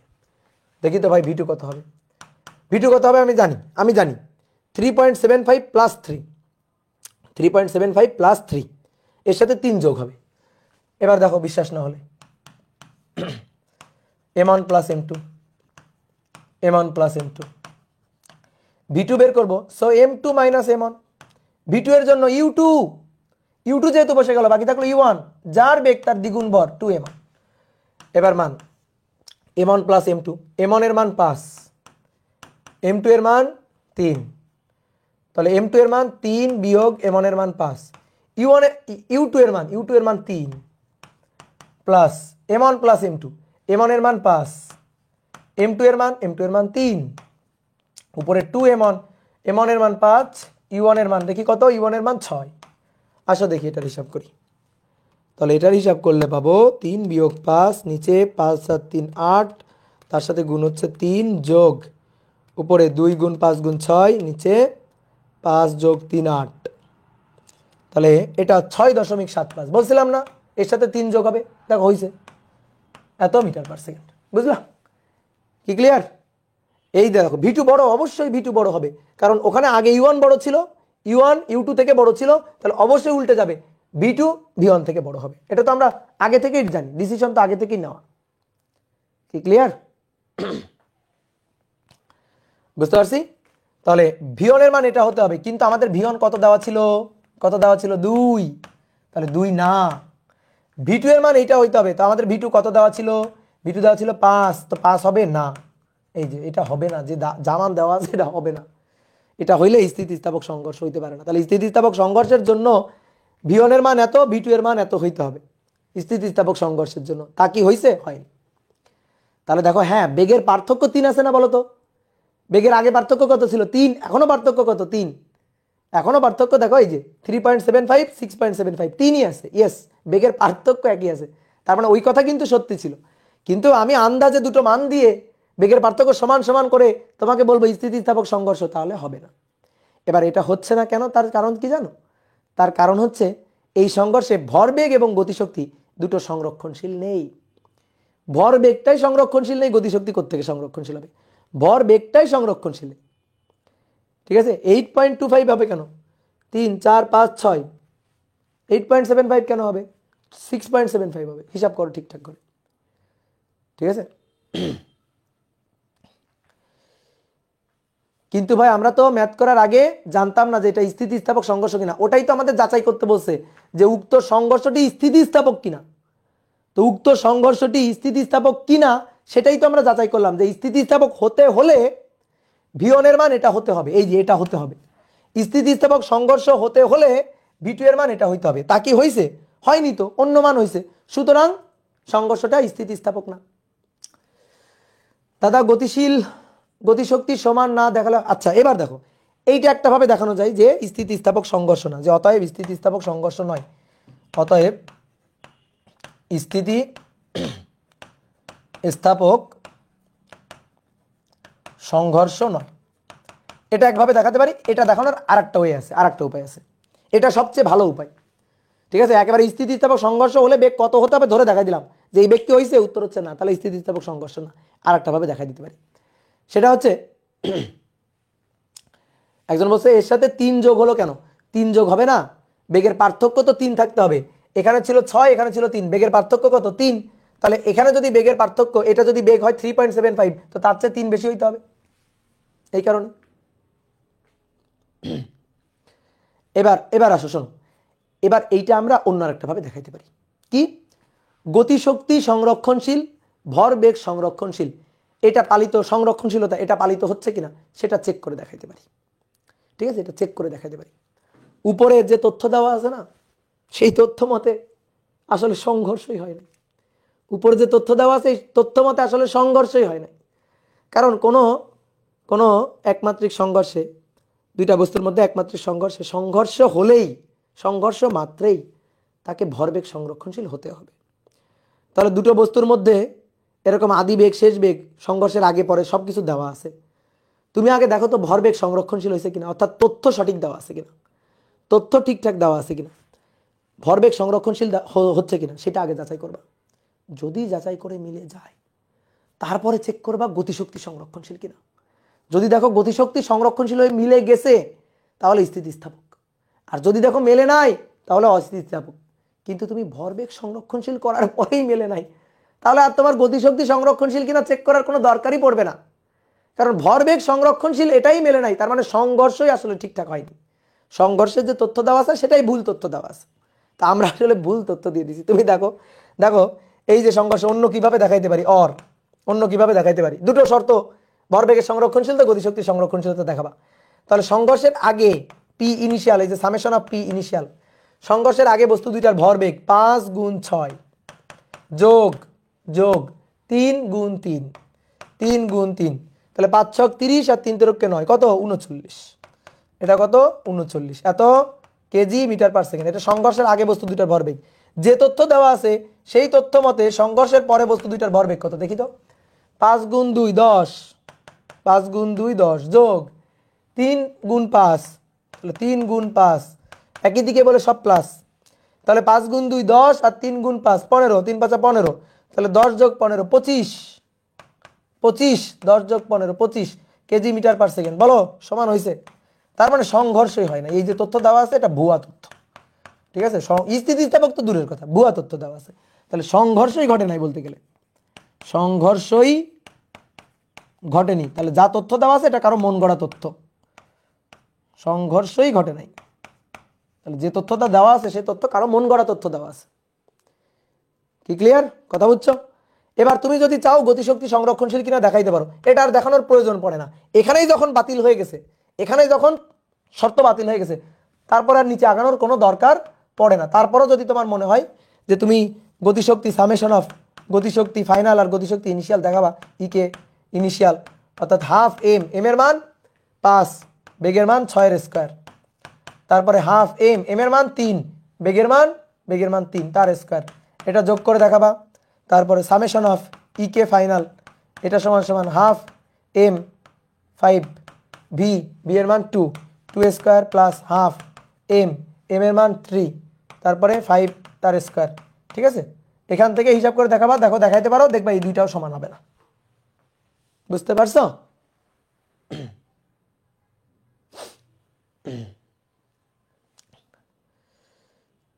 ওকে, ক্লিয়ার? খুবই সুন্দর ম্যাথ, খুবই সুন্দর। তাহলে বুঝতে পারছো, কনসেপ্ট একেবারে পানির মতো ক্লিয়ার রাখবা। ওকে, তাহলে চলো এবার একটা ছোট্ট ছোট্ট কনসেপ্টের ম্যাথ করি। ম্যাথ না, এটা আসলে 2 মার্কের প্রশ্ন, ঠিক আছে? অনুধাবনমূলক প্রশ্নে আছে যে দেখাও যে দুটি বস্তুর মধ্যে দুইটি বস্তুর মধ্যে সংঘর্ষের পর বস্তুদ্বয় মিলিত হয়ে চললে, বস্তুদ্বয় মিলিত হয়ে গেল। অনেক সময় আমরা 9 10 ম্যাথ করছি না, যে দুইটা বস্তুর সংঘর্ষ হলো, সংঘর্ষের পর বস্তুদ্বয় মিলিত হয়ে গেল। তাহলে বস্তুদ্বয় মিলিত হয়ে গেলে সংঘর্ষ কখনোই স্থিতিস্থাপক হবে না। সংঘর্ষ কখনোই স্থিতিস্থাপক হবে না, এটা দেখাইতে হবে, এটা ব্যাখ্যা করতে হবে আর কি। ঠিক আছে, 2 মার্কের প্রশ্ন আসবে কিন্তু, যে দুইটা বস্তুর মধ্যে যদি সংঘর্ষের পর বস্তু দুইটা মিলিত হয়ে যায়, তাহলে সেই সংঘর্ষ না কোনোদিন স্থিতিস্থাপক হবে না। কেন হবে না? কি কারণ? M1 এটা E1, M2 এটা U2, ধাক্কা লাগলো, সংঘর্ষ হলো, সংঘর্ষের পরে বস্তু দুইটা মিলিত হয়ে গেছে। তাহলে ভাই মিলিত ভর M1 প্লাস M2, আর মিলিত বেগ, একটাই মিলিত বেগ V, তার মানে V1 V2 সমান সমান V, মিলিত বেগ তো। তাহলে প্রথম বস্তুর শেষ বেগ V1, দ্বিতীয় বস্তুর শেষ বেগ V2, মিলিত বেগ V সমান সমান, একই জিনিস। ঠিক আছে, তাহলে এই হচ্ছে ঘটনা মিলিত হয়ে গেলে। এবার তাহলে কেন এটা স্থিতিস্থাপক হবে না? কেন? কারণ হচ্ছে সংঘর্ষের আগে বস্তু দুইটার বেগের ডিফারেন্স ডেল ইউ এটা আছে, এটা নট ইকুয়াল টু 0, বুঝলা? আর সংঘর্ষের পরে V1 V2 V, তাহলে ভাই ডেল বি কত হবে? আরে ভাই ডেল বি 0। তাহলে আগে নট ইকুয়াল টু 0, পরে ইকুয়াল টু 0। স্থিতিস্থাপক সংঘর্ষ হতে হলে দুনিয়া উল্টে যাক, স্থিতিস্থাপক সংঘর্ষ যদি হয়, স্থিতিস্থাপক সংঘর্ষে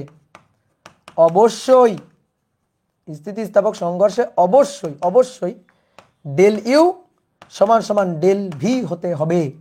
তাহলে এটা ডেল ইউ নট জিরো আর এটা ডেল বি জিরো, তাহলে এখানে তো হয়নি, এখানে কি হয়েছে, অবশ্যই এত হবে, কিন্তু এখানে কি হয়েছে, এখানে del U not equal to del V হয়ে গেছে।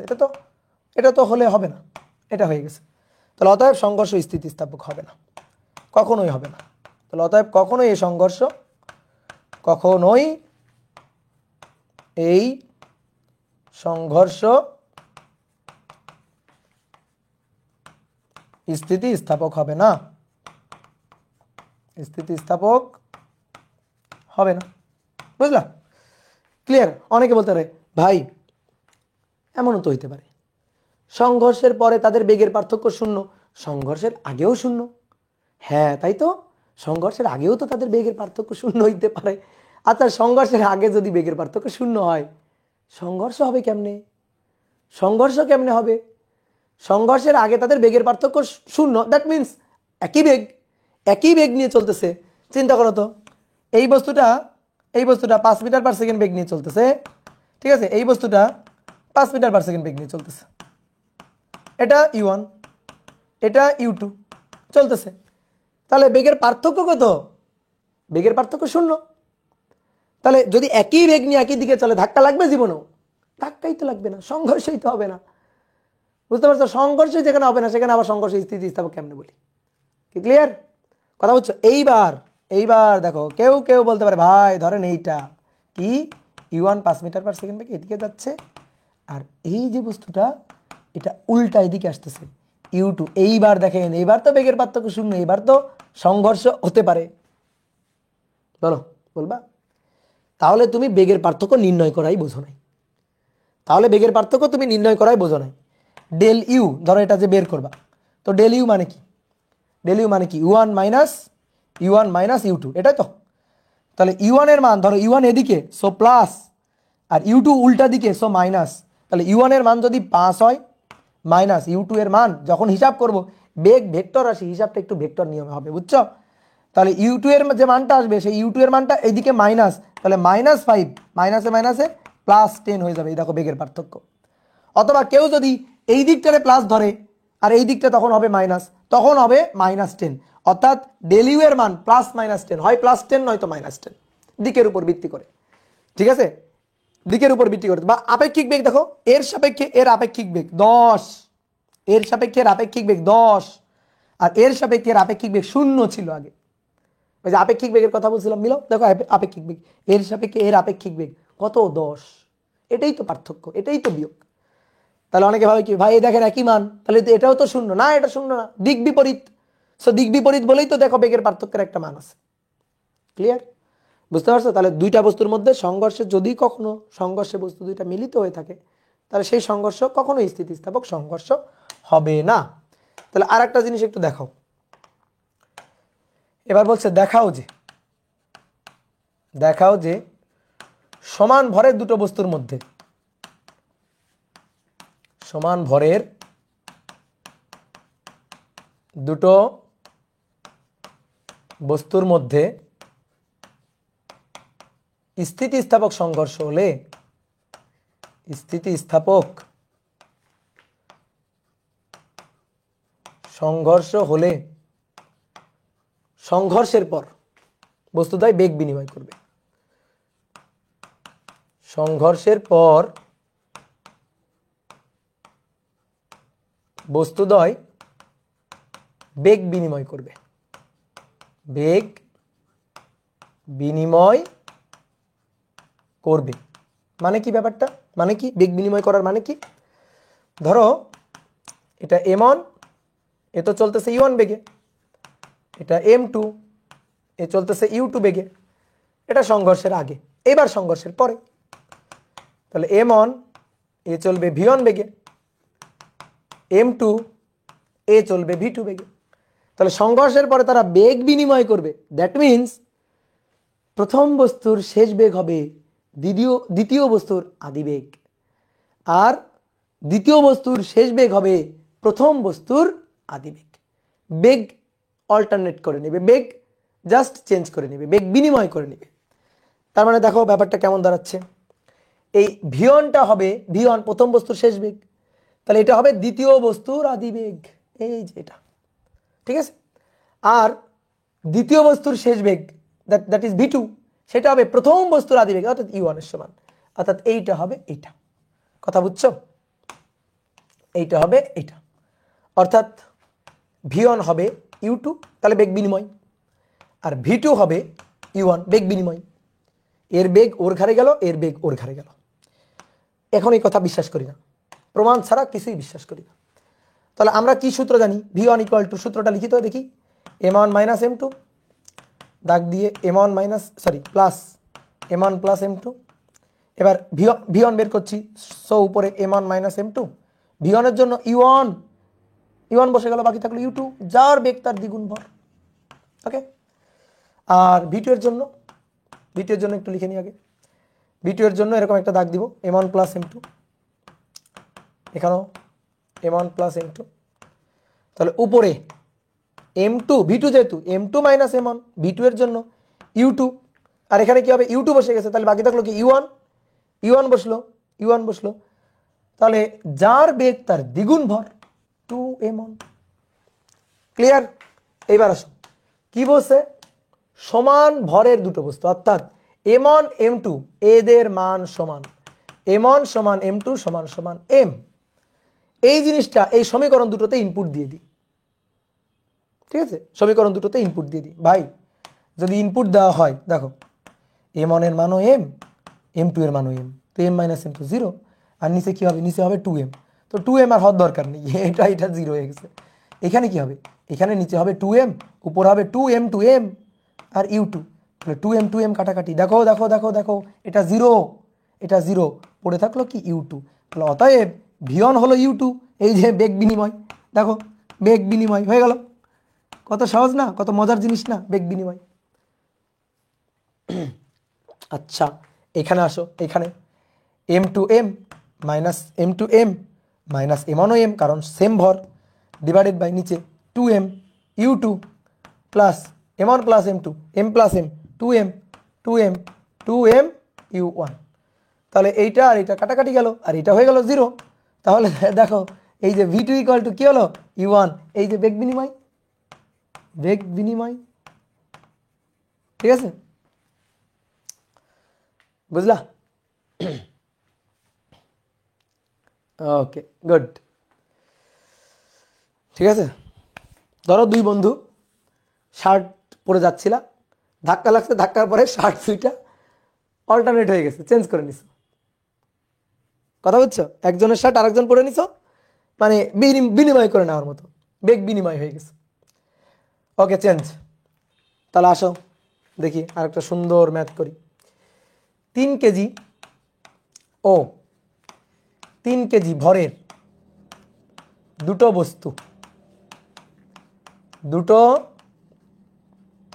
বস্তু সংঘর্ষের পর যথাক্রমে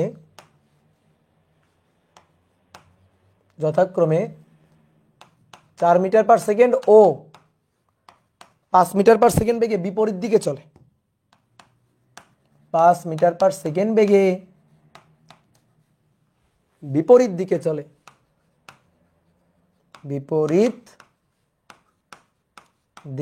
চলে, সংঘর্ষের আগে বস্তুদ্বয়ের বেগ কত? সংঘর্ষের আগে বস্তুদ্বয়ের বেগ কত? বলো, পারবো কিনা? ম্যাথ না করে উত্তর বলো, দেখি কে পারে। ম্যাথ না করে উত্তর বলো।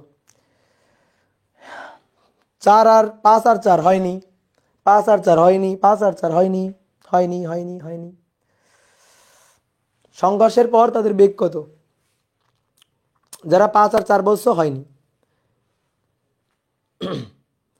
যারা 4 আর 5 বলছে তাদেরও হয়নি।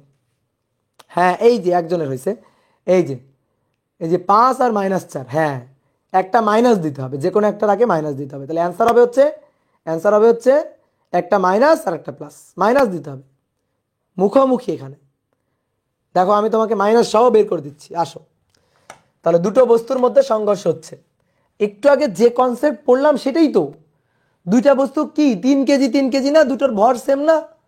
তো দুটো সেম ভরের বস্তু এরা যদি স্থিতিস্থাপক সংঘর্ষে লিপ্ত হয়, আচ্ছা সংঘর্ষের পর যথাক্রমে, আচ্ছা এখানে একটু লেখা লাগবে, মেনশন করা লাগবে, তো না হলে তুমি বুঝবা কেমনে স্থিতিস্থাপক সংঘর্ষ কিনা? এখানে অবশ্যই মেনশন করতে হবে স্থিতিস্থাপক সংঘর্ষের পর, সরি এটা অবশ্যই মেনশন করা লাগবে স্থিতিস্থাপক সংঘর্ষের পর, ঠিক আছে? ওকে, এবার আসো দেখো 3 কেজি সমান ভরের দুটো বস্তু, স্থিতিস্থাপক সংঘর্ষ হলে বেগ অল্টারনেট করে নিবে, বেগ পরিবর্তন করে নিবে, বেগ বিনিময় করবে, তাহলে সেই বেগ বিনিময় হবে তো, ঠিক আছে? বেগ বিনিময় হবে, তাহলে সেটা আমরা দেখব। তাহলে এটার ছিল 4-5, উল্টা হবে 5-4, সংঘর্ষের পরে দেওয়া আছে, ঠিক আছে? তাহলে মানে আদিতে যেটা ছিল সেটা তো উল্টা, তাহলে 5 এটা হবে, 4 এটা হবে, এবং যেহেতু বিপরীত সো একটার আগে মাইনাস হবে, ঠিক আছে? এখন মাইনাসটা কোনটার আগে দিবা সেটা হচ্ছে তুমি কোন দিকে প্লাস ধরবা তার উপর ডিপেন্ড করে। তাহলে ধরো এটা 3 কেজি, ধরো এটা এ মান বললাম, সে এটা এ মান, তাহলে এটা এইদিকে চলতেছিল U1 বেগ নিয়ে, এটা M2, এটা এদিকে যাচ্ছে U2 বেগ নিয়ে। এখন তুমি বলতে ভাই দুটো যে একই দিলেন, আমি কি জ্যোতিষী, আমি কি জানি যে সংঘর্ষের আগে তারা বিপরীতমুখী ছিল কিনা? সংঘর্ষের পরে, যে সংঘর্ষের পর তারা বিপরীতমুখী এটা আমি জানি, কিন্তু আগে কি আমি জানি? সো আমি আগে সব একদিকে দিয়ে নিব, একে নিব, এটা আঁকার জন্য আঁকা, ঠিক আছে? আমি তো আগে জানি না যে U1 কোন দিকে U2 কোন দিকে, জানি না তো, বিপরীত কিনা জানি না তো, একই দিকে কিনা জানি না তো, সো আমি একে নিলাম। আর তুই বলতে ভাই আপনি তো জানেন তারা তো বিপরীত হবেই, সেটা আমি কেমনে জানি? সেটা তো আমি কনসেপ্ট দিয়ে আগে থেকে জানি, কিন্তু ম্যাথ করার সময় তো আর ওটা করবো না। ওকে, তাহলে আসো এবার আসো, এটা এমন ভরের বস্তু 3 কেজি, আর এইটা M2 এটা 3 কেজি, তো মুখোমুখি পরস্পরের বিপরীত দিকে যাচ্ছে। তাহলে বিপরীত দিকে যাচ্ছে মানে যদি এইটা V1 যদি হয় 4, এটা যদি +4 পজিটিভ দিক হয়, মানে আমি এই দিকটা ধরছি পজিটিভ, সো এই দিক তাহলে নেগেটিভ, তাহলে এই দিক যদি প্লাস হয় তাহলে অবশ্যই বিপরীত দিক, তাহলে এটা তো V2, এটা তো মাইনাস হবেই। তাহলে এই যে V2 কে আমি মাইনাস দিলাম, বুঝলা? V1 কে প্লাস ধরলাম, V2 কে আমি মাইনাস ধরলাম। অনেকে ভাবে ভাই সংঘর্ষের পরে এভাবে কেমনে চলতেছে, এভাবে যদি সংঘর্ষের পরে চলে তাহলে তো এগিয়ে এরে আবার ধাক্কা দিবে। আচ্ছা, যাদের মনে এরকম প্রশ্ন আছে তারা তাহলে এই জিনিস ভাবো, এটা তো আঁকার জন্য আঁকছি, যদি কারো মনে এই প্রশ্ন জাগে তাহলে এই যে এটা ভাবো, এই আমার হ্রস্বকার দীর্ঘকার শব্দ উঠে আসলো কেন? কারো মনে যদি এরকম প্রশ্ন জাগে তাহলে এইভাবে চিন্তা করো, সমস্যা আছে? এই যে বিপরীত দিকে যাচ্ছে, নাও বুঝলা? অনেকে ভাবে ভাই এভাবে আঁকলেন কেন, হয়তো আবার ধাক্কা দিবে। আচ্ছা ঠিক আছে, এইভাবে আঁকলাম তাহলে তার ধাক্কা দিবে না, তাহলে এইটা এদিকে সো মাইনাস, এইটা এইদিকে সো প্লাস। তো আসো এবার, তাহলে আমরা কি বের করতে চাই?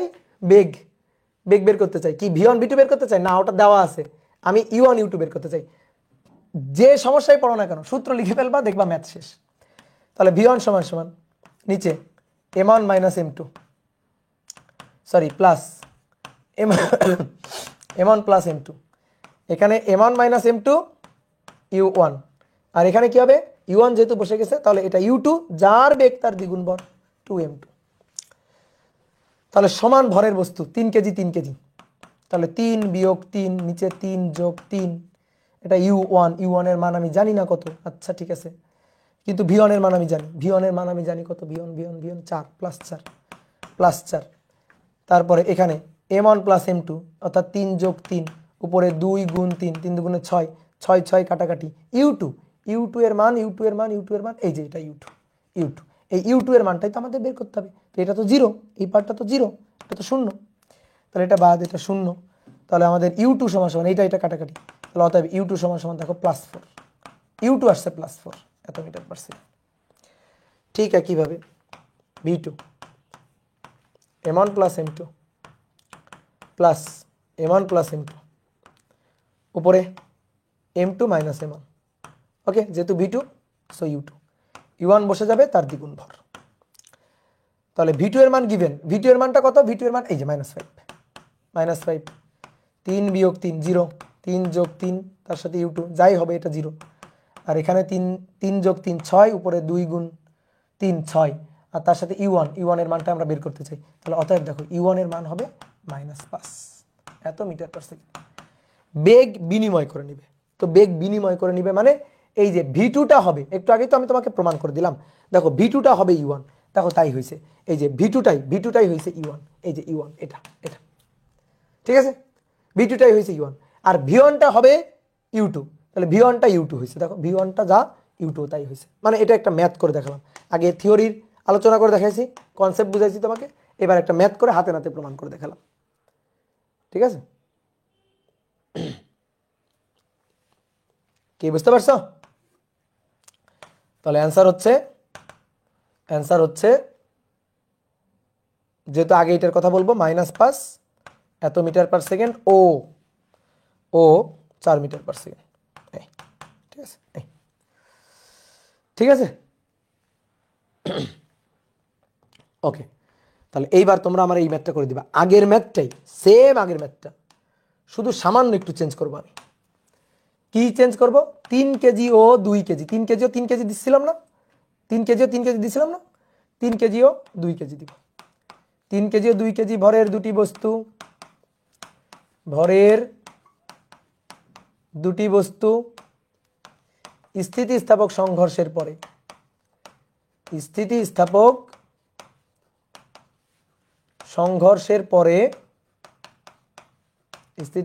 সংঘর্ষের পরে বিপরীত দিকে কত কত বেগ দিয়েছিলাম? 4 ও 5, বিপরীত দিকে 4 মিটার পার সেকেন্ড ও 5 মিটার পার সেকেন্ড বেগে চলে। বস্তুদ্বয়ের আদিবেগ কত? বস্তুদ্বয়ের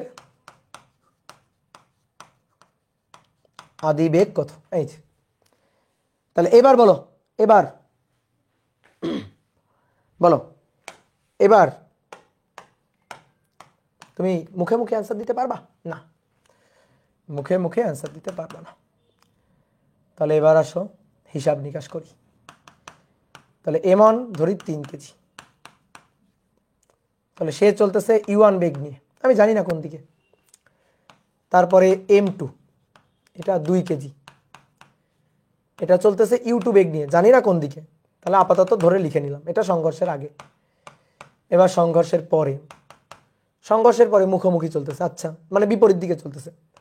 তাহলে M1 ধরলাম, এটা V1 কত, সেটা 4, তাহলে এটা +4 ধরলাম, প্লাসের ডিরেকশন, যেহেতু বিপরীত দিকে তাহলে এটাকে উল্টা দিকে ধরি, M2 হচ্ছে কত কেজি? M2 2 কেজি, তাহলে এটা এদিকে যাচ্ছে ধরো, তাহলে এটা V2, এটা কত? তাহলে -5 ধরতে হবে যেহেতু উল্টা দিক।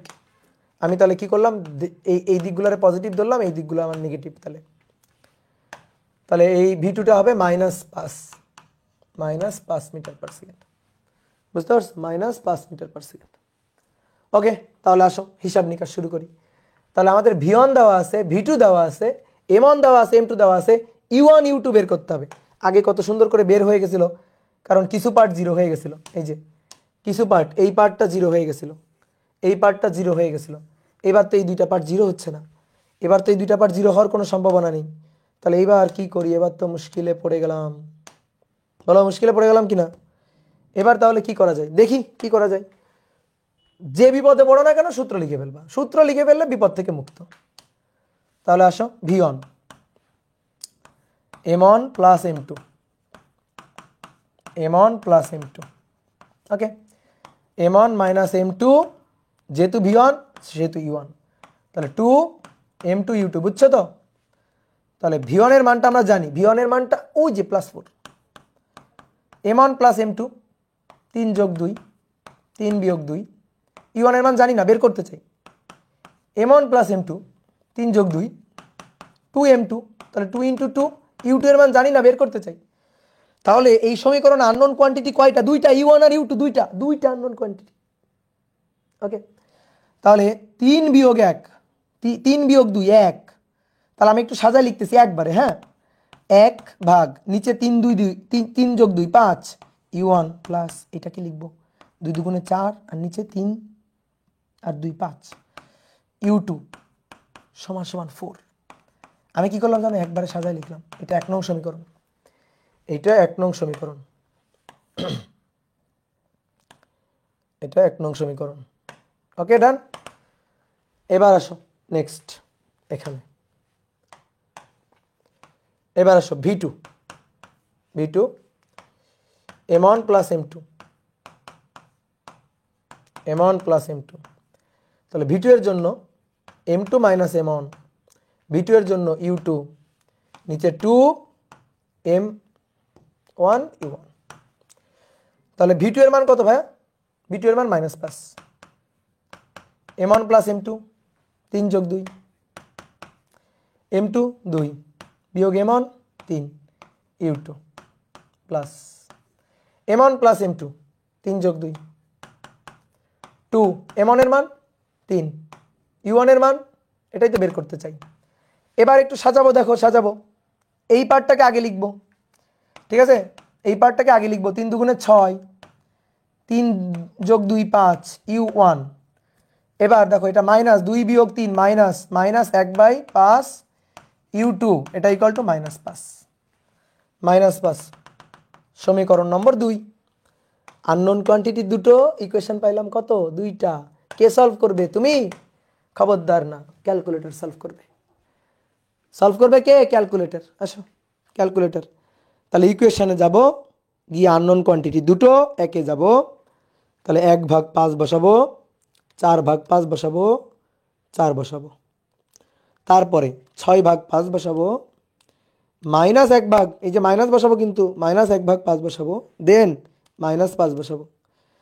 তাহলে এবার আসো দেখো, ঠিক আছে।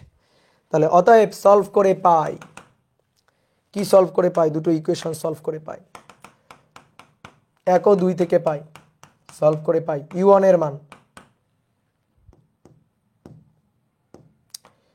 U1 এর মান পাইলাম -3.2 মিটার পার সেকেন্ড। ওকে, ঠিক আছে, কোনো সমস্যা নেই। আর U2 এর মান পাইলাম 5.8 প্লাস মিটার পার সেকেন্ড। ঠিক আছে, ম্যাথ হয়েছে কিনা বুঝবো কেমনে? স্থিতিস্থাপক সংঘর্ষ, তাহলে অবশ্যই বেগের পার্থক্য সমান, অবশ্যই বেগের পার্থক্য সমান। ঠিক আছে, অবশ্যই। দেখো কেমনে, দেখো কেমনে সমান। U1 আসছে মাইনাস, অর্থাৎ আমি তো ডিরেকশন দেখো এইদিকে দিছিলাম, আসলে বাস্তবে এদিকে ডিরেকশন উল্টা দিকে যাচ্ছে, উল্টা দিকে যাচ্ছে। দেখো এই যে এইটা M1, M1, M1, সে যাচ্ছে U1 ওইদিকে, ওইদিকে, কারণ U1 মাইনাসের দিকে যাচ্ছে, এক্স অক্ষের ঋণাত্মক দিকে যাচ্ছে, এই যে এটা। ঠিক আছে, এই যে U1 আসছে কত? -3.2। আর আর M2, এটা হচ্ছে M2 এই যাচ্ছে কোন দিকে? U2 এর মান প্লাস আসছে। ও আচ্ছা, তাহলে এই প্লাসের দিকে যাচ্ছে, এই যাইতেছে প্লাসের দিকে। এটা কি সংঘর্ষের আগে না পরে? বুলো বুলো, সংঘর্ষের আগে না পরে? এটা 5.8 আগে না পরে? এটা বলো বলো বলো, এটা সংঘর্ষের আগে না পরে? আগে। এই ভাই, আগে এটা কেমনে হয়? এইভাবে হইলে ধাক্কা লাগাবে কেমনে? বলো, এটা এইভাবে হইলে ধাক্কা লাগাবে কেমনে? আমি আঁকছি তো, দেখো U1 কোন দিকে যাচ্ছে, দেখো দেখো, এই যে মাউসের দিকে দেখো, কই গেল মাউস? এই যে দেখো, এই যে U1 কোন দিকে? U1টা এক্স অক্ষের ঋণাত্মক দিকে, আর পাশে দেখো U2 কোন দিকে? এক্স অক্ষের ধনাত্মক দিকে। তাহলে এর সংঘর্ষ কেমনে হবে? হ্যাঁ, তো সংঘর্ষ হবে না, সংঘর্ষ তো হবে না। বলো, একটু গুগলি মাথা খারাপ। ঠিক আছে, সংঘর্ষ কেমনে হওয়ানো যায়? কেমনে হওয়ানো যায়? এ আছে সামনে, এ আছে সামনে, এই যে এই দুটো দুটো ধরে চলে গেল কেন? এই যে এ আছে, এই যে সামনে, এইখানে আছে, এই যে সংঘর্ষ হবে, বুঝলা? হ্যাঁ, এই যে এটাই, বুঝতে পারছো? এটা আঁকা যা, এটা আঁকাও তাই, কোনো ব্যাপার না। বুঝতে পারছো? ক্লিয়ার? তাহলে এই হচ্ছে সংঘর্ষের আগের ঘটনা, এই হচ্ছে সংঘর্ষের আগের ঘটনা।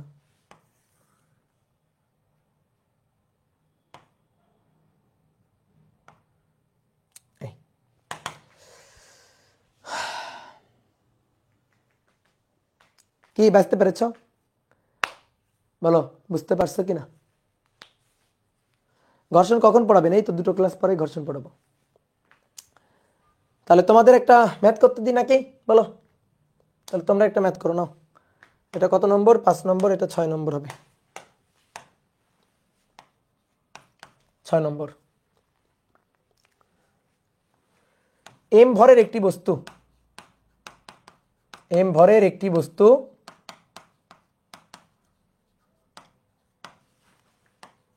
2m ভরের স্থির একটি বস্তুর সাথে স্থিতিস্থাপক সংঘর্ষে লিপ্ত হয়। 2m ভরের স্থির একটি বস্তুর সাথে কি সংঘর্ষে? স্থিতিস্থাপক, স্থিতিস্থাপক সংঘর্ষে লিপ্ত হয়।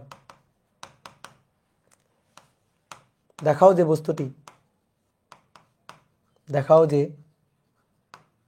বস্তুটি, মানে m ভরের বস্তুটি আর কি, হ্যাঁ, m ভরের বস্তুটি তার গতিশক্তির 1/8 অংশ হারায়, সরি 8/9 অংশ হারায়। তার গতিশক্তির 8/9 অংশ হারায়। খুব সুন্দর একটা কোশ্চেন, ঠিক আছে, বইটা আসা একটা কোশ্চেন, এটা দেখাইতে বলছে। m ভরের একটা বস্তু, m ভরের একটা বস্তু, এই বস্তুটা গিয়ে একটা 2m ভরের স্থির বস্তুর সাথে, 2m ভরের স্থির বস্তু মানে u2 0, তো স্থির বস্তুর সাথে স্থিতিস্থাপক সংঘর্ষে লিপ্ত হয়। তো সংঘর্ষের পর m ভরের বস্তুর, m ভর, তার বেগটা v1, আর 2m ভরের বস্তুর তার বেগটা v2। তাহলে এর যে আদি বেগ u1, সেই u1 কে আমি ধরলাম u, বুঝছো, u1 কে আমি ধরলাম u। ক্লিয়ার? তাহলে m 2m স্থির, m গিয়ে 2m কে ধাক্কা দেয়, ধাক্কা দেওয়ার পর দেখাইতে বলছে, ধাক্কা দেওয়ার পরে দেখাও যে এই m ভরের বস্তুটা তার গতিশক্তির 8/9 অংশ হারাবে। অনেক কথা, কেন ভাই 2m ভরের বস্তুটা এখানে তো বলে নাই, দেখাও যে বস্তুটি, কোন বস্তুটি? এই ভাই এর কি কোনো গতিশক্তি আছে? আছে, তো ও কেমনে গতিশক্তি হারাবে? তাহলে হারাবে এটা কি? হারাবে হচ্ছে এ। তাহলে স্থিতিস্থাপক সংঘর্ষে এ গতিশক্তি হারায়, 1/8/9 অংশ গতিশক্তি হারায়। ওর হারানো গতিশক্তিটা কে পাবে? অবশ্যই ও পাবে, কারণ স্থিতিস্থাপক সংঘর্ষ শক্তির ও গতিশক্তির অন্য কোনোভাবে ক্ষয়টয় কিছু হইতে পারে না। বুঝতে পারছো? ওকে, তাহলে চলো দেখি আমরা তাহলে v1টা বের করি তো ভাই। v1 এর সূত্রটা লিখে ফেলি চটপট করে। m1 প্লাস m2, v1 এর জন্য e1 প্লাস নিচে m1 প্লাস m2, তাহলে এখানে m1 মাইনাস m2, u1 বসালাম, তাহলে u2 2m2 u2। তাহলে এখন আসো মান বসাই দিব। m1 এর মান এই যে এটা m1, এটা m2, m1 এর মান m মাইনাস m2 এর মান 2m, নিচে m plus m 3m, u1 এর মান u, আর এটা স্থির বস্তু u2 0, তাহলে যাই বসাই না কেন u2 তো 0, তাহলে পুরোটি 0। তাহলে উপরে থাকবে মাইনাস m, নিচে 3m u, mm কাটাকাটি, তাহলে মাইনাস u/3। মাইনাসটা মিন করছে বেগের মান হচ্ছে u/3, মাইনাসটা মিন করছে এর বেগটা যেদিকে ছিল আর ওদিকে নেই, উল্টা দিকে চলে গেছে, অর্থাৎ বেগটা এখন এইদিকে। মাইনাসটা এটাই মিন করছে, মাইনাস মিন করছে বেগের ডিরেকশনটা চেঞ্জ হয়ে গেছে। ওকে ডান। এখন আমাদের বলছে দেখাও যে তার গতিশক্তির 8/9 অংশ হারায়। দেখি তো হারায় কিনা। তাহলে আদি গতিশক্তি ek1 এর হাফ, এর ভর m আর বেগ কত u, তাহলে বেগ u², এটা আদি গতিশক্তি। এবার পরবর্তীতে ইকে ফাইনাল গতিশক্তি ফাইনাল। তো এখন তো বেগ ভাই এটা, তাহলে হাফ m v1², তো ভাই হাফ m v1 মানে হচ্ছে মাইনাস u/3, তো তার স্কোয়ার, তাহলে 3 × 9, তাহলে 1/9 হাফ m u²। হারায় মানে বিয়োগ করো, ডেল ইকে হারাবে, তাহলে হারাবে হাফ m u²। ঠিক আছে, এই যে ইকে ইনিশিয়াল থেকে মাইনাস ইকে ফাইনাল, তাহলে দেখো half m u² minus 1/9 half m u²। তাহলে বিয়োগ করে দেখো হাফ m u², বিয়োগ করে দেখো 1 মাইনাস 1/9, তাহলে নিচে 9 মাইনাস 1 8, তাহলে 8/9 হাফ m u²। এটা আদি গতিশক্তি, তার কত পার্সেন্ট, কতটুকু হারাচ্ছে? 8/9 অংশ হারাচ্ছে। 8/9 কে ইনিশিয়াল। তাহলে ইনিশিয়াল গতিশক্তির 8/9 অংশ হারাচ্ছে। মাইনাস হলো কিভাবে? এই যে m1 এর মান m, m2 এর মান 2m, তো m থেকে 2m বিয়োগ করলে তো মাইনাস। খুবই সহজ ম্যাথ। ক্লিয়ার? বুঝছো সবাই?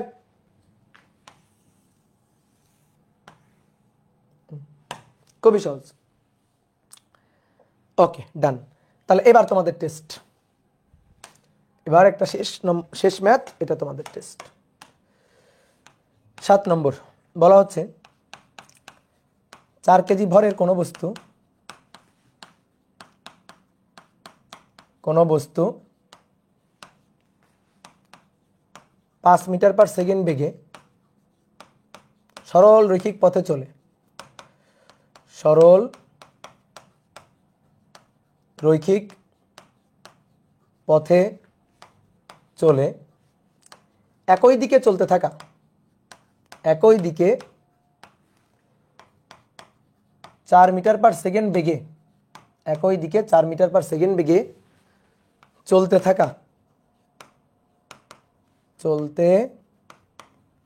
থাকা 3 কেজি ভরের বস্তুর সাথে সংঘর্ষে লিপ্ত হয়। কি সংঘর্ষ বলে নাই কিন্তু, বস্তুর সাথে সংঘর্ষে লিপ্ত হয়। সংঘর্ষে লিপ্ত হয়। সংঘর্ষের পর 4 কেজি বস্তু, 4 কেজি বস্তুটি পূর্বের বেগের দিকে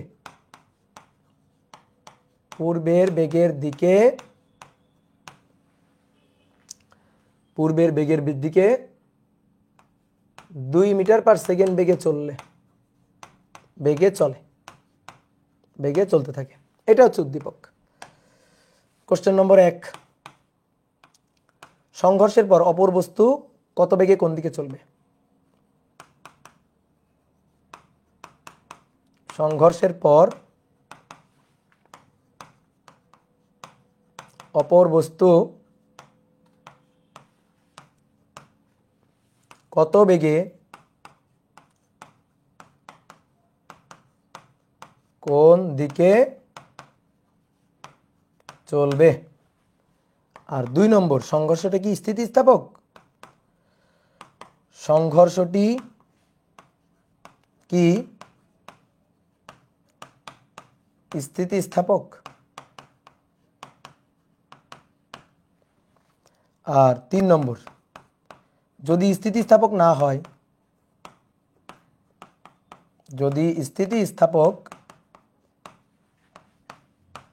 হয়, তবে শক্তি ক্ষয় বা লাভ নির্ণয় করো। শক্তি ক্ষয় বা লাভ, শক্তি ক্ষয় হতে পারে, লাভও করতে পারে। তো শক্তি ক্ষয় বা লাভ নির্ণয় করো, তো কতটুকু শক্তি ক্ষয় করবে বা লাভ করবে।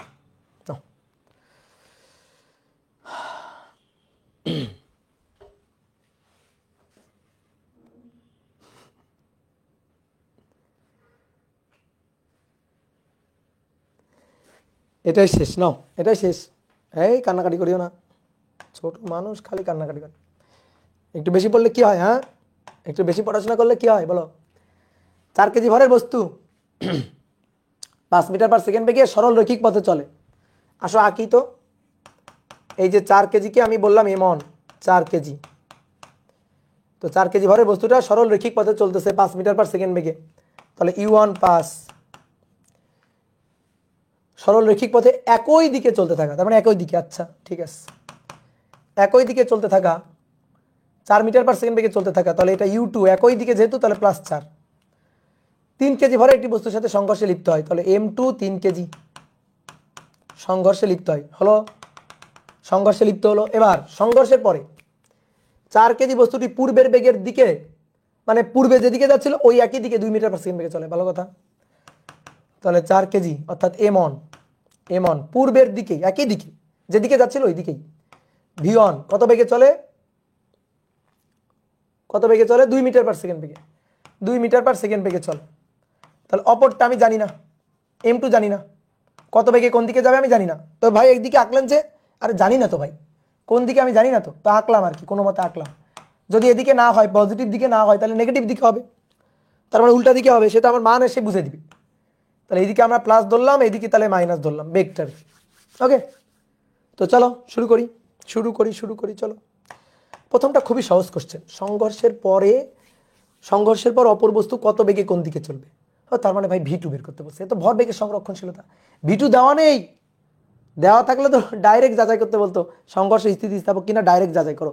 এবার ভি2 তো দেওয়া নেই, তাহলে আমাদের বলছে সংঘর্ষের পরে অপর বস্তু কত বেগে কোন দিকে চলবে, তাহলে ভর বেগের সংরক্ষণশীলতা। জাস্ট সংঘর্ষ স্থিতিস্থাপক কিনা অস্থিতিস্থাপক কিনা আমি জানি না, ঠিক আছে, আমি জানি না, বাট যাই হোক, স্থিতিস্থাপক হোক অস্থিতিস্থাপক হোক, সংঘর্ষ হলেই ভরবেগ সংরক্ষণশীল হবে। তাহলে ভি2টা আগে বের করি, ভরবেগের সংরক্ষণশীলতা খাটায়। তাহলে ভরবেগের সংরক্ষণশীলতা খাটায় যদি বের করা হয় m1, এটা 1 নম্বর করতেছি, m1 u1 plus m2 u2 equal to m1 v1, অবশ্যই আলাদা থাকতে হবে, মিলিত হইতে পারে না, m2 v2। নাও মান বসিয়ে দিব, m1 এর মান 4, u1 এর মান 5, m2 এর মান 3, u2 এর মান 4, m1 এর মান 4, v1 এর মান, হ্যাঁ প্লাসের দিকে 2, m2 এর মান 3, v2 এর মান বের করতে চাই। তাহলে অতএব ভি2, দেখো ভি2টা কিন্তু মাইনাস আসবে, অবশ্যই ভি2 থেকে তাও তো বিপরীত দিকে যাইতেই হবে। তাহলে 4 গুণ 5 যোগ 12, এটাকে বিয়োগ করবো 4 দুগুণে 8, ঠিক আছে, বিয়োগ করবো, সরি মাইনাস আসে না, প্লাসই আসছে, ঠিক আছে। 4 5 20 যোগ 12 বিয়োগ 8 24 ভাগ 3, তাই না, 8 আসছে, 8 মিটার পার সেকেন্ড প্লাস আসছে, তার মানে ওটাও এদিকে যাচ্ছে, এটাও এদিকে যাচ্ছে, এদিকে যাচ্ছে। তাহলে 8 মিটার পার সেকেন্ড বেগে গেছে, ইয়েস প্লাস, হ্যাঁ প্লাস আসছে, ঠিক আছে। যদি এমন হইতো, দেখো এমন হইতো, এইটা এদিকে ধাক্কা লাগার পর এটা এদিকে আসছে, এটা যদি এদিকে আসতো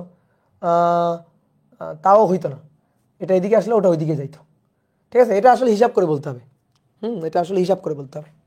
কিন্তু এমন যদি হয় কোনো একটা বস্তু বিস্ফোরণ হয়, তাহলে এক টুকরা এদিকে গেলে আর এক টুকরা এদিকে যাবেই, এটা কনফার্ম, ঠিক আছে। কিন্তু এখানে সংঘর্ষ তো, এটা বেগের উপর ডিপেন্ড করবে।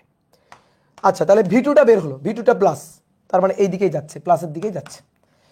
এবার আসো, এবার কি বলছে আমাদের, সংঘর্ষটা কি স্থিতিস্থাপক, বলো সংঘর্ষটা কি স্থিতিস্থাপক, সংঘর্ষটা স্থিতিস্থাপক কিনা চেক করতে হবে। এইবার আমি চেক করতে পারি, দেখো এইবার বলতে দিতে পারি যে এইবার তো সংঘর্ষ হয়েছে, এটা তো একেবারে প্রকৃত সংঘর্ষ দেওয়াই আছে। তাহলে এর u1 এর মান 5, u2 এর মান 4, 1 2 8, না, সংঘর্ষ অস্থিতিস্থাপক, সংঘর্ষ স্থিতিস্থাপক না, ঠিক আছে। এবার সংঘর্ষ স্থিতিস্থাপক না, দেখো দেখেই বলে দিলাম। আর যদি স্থিতিস্থাপক হইতো তাহলে v1 v2 এর মান আমি বের করতাম। যদি স্থিতিস্থাপক হইতে হয় তাহলে v1 v2 এর মান বের করে চেক করে দেখবো যে স্থিতিস্থাপক হইতে গেলে বেগ v1 v2 কত হইতে হয়। তাহলে আসো তো 2 নম্বরটা করি। 2 নম্বর, যে স্থিতিস্থাপক হলে, স্থিতিস্থাপক হতে হলে v1 এর মান m1 plus m2 u1, m1 minus m2 plus নিচে m1 plus m2 u2 2m2। তাহলে এখানে মান হইতে হবে m1 এর মান 4, m2 এর মান 3, নিচে 4 যোগ 3, u1 এর মান 5। আচ্ছা, m1 প্লাস m2 4 যোগ 3 2m2 3, u2 4। তাহলে এটা হইতে হবে, চলো চলো চলো দ্রুত করে ফেলি, 1 আর নিচে 7 আর 5, যা হবে এর সাথে যোগ হবে 3 4 12 24 ভাগ 7, কত আসছে ভাই 29, 29/7, 29/7 আর 4.1428 এত মিটার পার সেকেন্ড আসছে, বলো আসছে এটা। ওকে, এবার v2, স্থিতিস্থাপক হতে গেলে v2 কত হইতে হবে, m2 minus m1 plus m2 U2 plus এখানে M1 প্লাস M2, আর উপরে উপরে উপরে U1 2 M1। তাহলে নিচে 4 যোগ 3, 4 যোগ 3, M2 এর মান 3, M1 এর মান 4, U2 এর মান 4, 2 M1 এর মান 4, U1 এর মান 5। দেখি দেখি দেখি কত আসে, 3 বিয়োগ 4, নিচে 4 যোগ 3 4, 3 বিয়োগ 4 1 ভাগ 7 গুণ 4 যোগ 2 গুণ 4 গুণ 5 ভাগ নিচে 7। দেখো তো কত আসছে, এই যে ঠিক আছে 5.1428 এত মিটার পার সেকেন্ড। 5.1428 আর 4.1428 পার্থক্য 1। দেখি আদিতে কত পার্থক্য ছিল, এস 5 আর 4 1, এস ঠিক আছে। এবং দেখো U1 এর মান কম ছিল, V2 এর মান বেশি হয়ে গেছে। U2 এর মান কম, U1 এর মান বেশি ছিল, V2 এর মান বেশি, মানে V2 এর মানটা বেড়ে গেছে। আর U2 এর মানটা কম ছিল, এখানে V2 এর মানটা কম আছে। দেখো চেঞ্জ হয়েছে কিনা, মানে যেটার বেগ কম ছিল সেটার বেশি হয়ে গেছে, যেটার বেগ বেশি ছিল সেটার কম হয়ে গেছে। তাহলে এটা হইতে হবে। তাহলে অতএব সংঘর্ষ স্থিতিস্থাপক না। অতএব যেহেতু V1 এর মানটা এটা নট ইকুয়াল টু, V1 এর মানটা 2 আর V2 এর মানটা এটা নট ইকুয়াল টু 8, সুতরাং স্থিতিস্থাপক নয়। আর একটা ভাবে দেখানো যায়, কিভাবে, শক্তি সংরক্ষণশীল কিনা সেটা দেখায়। অতএব স্থিতিস্থাপক নয়, এটা দেখানো যায়। আর একটা বলছে যদি স্থিতিস্থাপক না হয় তবে শক্তি ক্ষয় বা লাভ নির্ণয় করো। এই যে এটার অ্যান্সার দিতে গিয়েও আমি দেখাইতে পারতাম যে স্থিতিস্থাপক কিনা। তাহলে সেটা কিভাবে দেখাইতাম বলো? সেটা হচ্ছে গতিশক্তি আগের আর পরের সমান সমান কিনা সেটা দিয়ে দেখাইতাম, বুঝছো? গতিশক্তি আগের আর পরের সমান সমান কিনা সেটা দিয়ে দেখাইতাম। এই তোমরা স্টিকার দিচ্ছ কেন, এই পাগল? তাহলে আসো গতিশক্তি, তাহলে 4 5 3 4, 4 5 3 4, আগে 4 5 3 4, তাহলে আগের গতিশক্তি 3 নম্বর।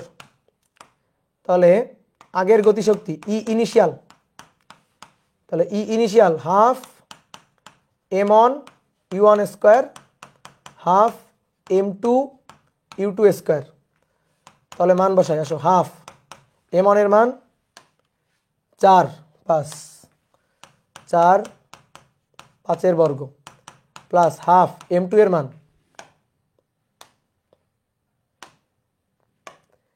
M2 এর মান 3, U2 এর মান 4, 3 4। তাহলে 0.5 যোগ 4 গুণ 5 বর্গ, তারপরে 0.5 গুণ 3 গুণ 4 বর্গ, 74 জুল। এই দেখো তো হয়েছে কিনা, 74 জুল। এবার কান্দিও না, পড়ো পড়াশোনা করো। Final half M1 V1 square half M2 V2 square, এবার হাফ M1 এর মান 4, V1 এর মান 2, ঠিক আছে, V1 এর মান 2 আর V2 এর মান 8। তাহলে এটা 2 হাফ 3 8 স্কোয়ার। তাহলে 0.5 ইন্টু 4 ইন্টু 4, তার সাথে যোগ করব 0.5 ইন্টু 3 ইন্টু 64, 104 জুল শক্তি লাভ করছে। ভালো কত শক্তি গেইন করছে, তাহলে এনার্জি গেইন, ঠিক আছে, এনার্জি লস না, এনার্জি গেইন করছে, গেইন ই ফাইনাল মাইনাস ই ইনিশিয়াল। তো কতটুকু, 104 বিয়োগ 74, 104 বিয়োগ 74 30 জুল। ঠিক আছে, তাহলে শক্তি গেইন কত, এটা হচ্ছে অ্যান্সার। আর স্থিতিস্থাপক কিনা সেটা আমি কেমনে দেখাইতাম, এই যে E initial not equal to E final, ভরবেগ সংরক্ষণশীল বাট গতিশক্তি সংরক্ষণশীল না। ই কে ইনিশিয়াল, ই কে এটা, হ্যাঁ, ই কে ইনিশিয়াল আর ই কে ফাইনাল সমান সমান না, অতএব স্থিতিস্থাপক নয়, অস্থিতিস্থাপক সংঘর্ষ, অস্থিতিস্থাপক সংঘর্ষ, ইলাস্টিক সংঘর্ষ নয়। এই বুঝছো? ক্লিয়ার?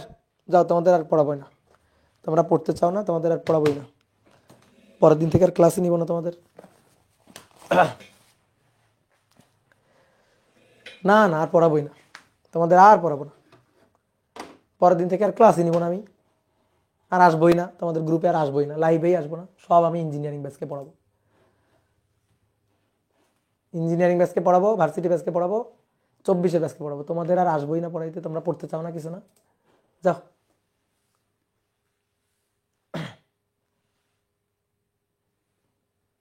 না না, আমার ধরে রেখে লাভ নাই, আমার সাদাসাদি করে লাভ নাই, আমি পড়াবোই না, পড়াবোই না আর।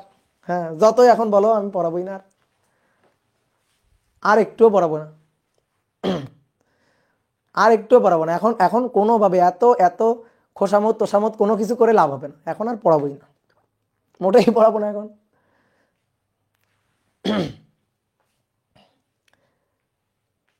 তাহলে এত এতই এতই যখন রিকোয়েস্ট করতেছে, তাহলে একটু পড়াই নাকি? তাহলে এত যখন রিকোয়েস্ট করতেছে একটু পড়াই, আবার তোমরা মাইন্ড করবা। তাহলে এখন পড়াই, আরেকটু পড়াই, আরেকটা ম্যাথ করাই, চলো চলো আরেকটা ম্যাথ করাই, চলো। আমি কিন্তু আমি কিন্তু করাইতে চাই, তো তোমরা করাইতে বলছো, আমি কিন্তু করাইতে চাই, তোমরা করাইতে বলছো, ঠিক আছে? আমি কিন্তু বলছিলাম ছেড়ে দিব, তোমরা এত রিকোয়েস্ট করলা, না ভাই করান করান করান, ঠিক আছে?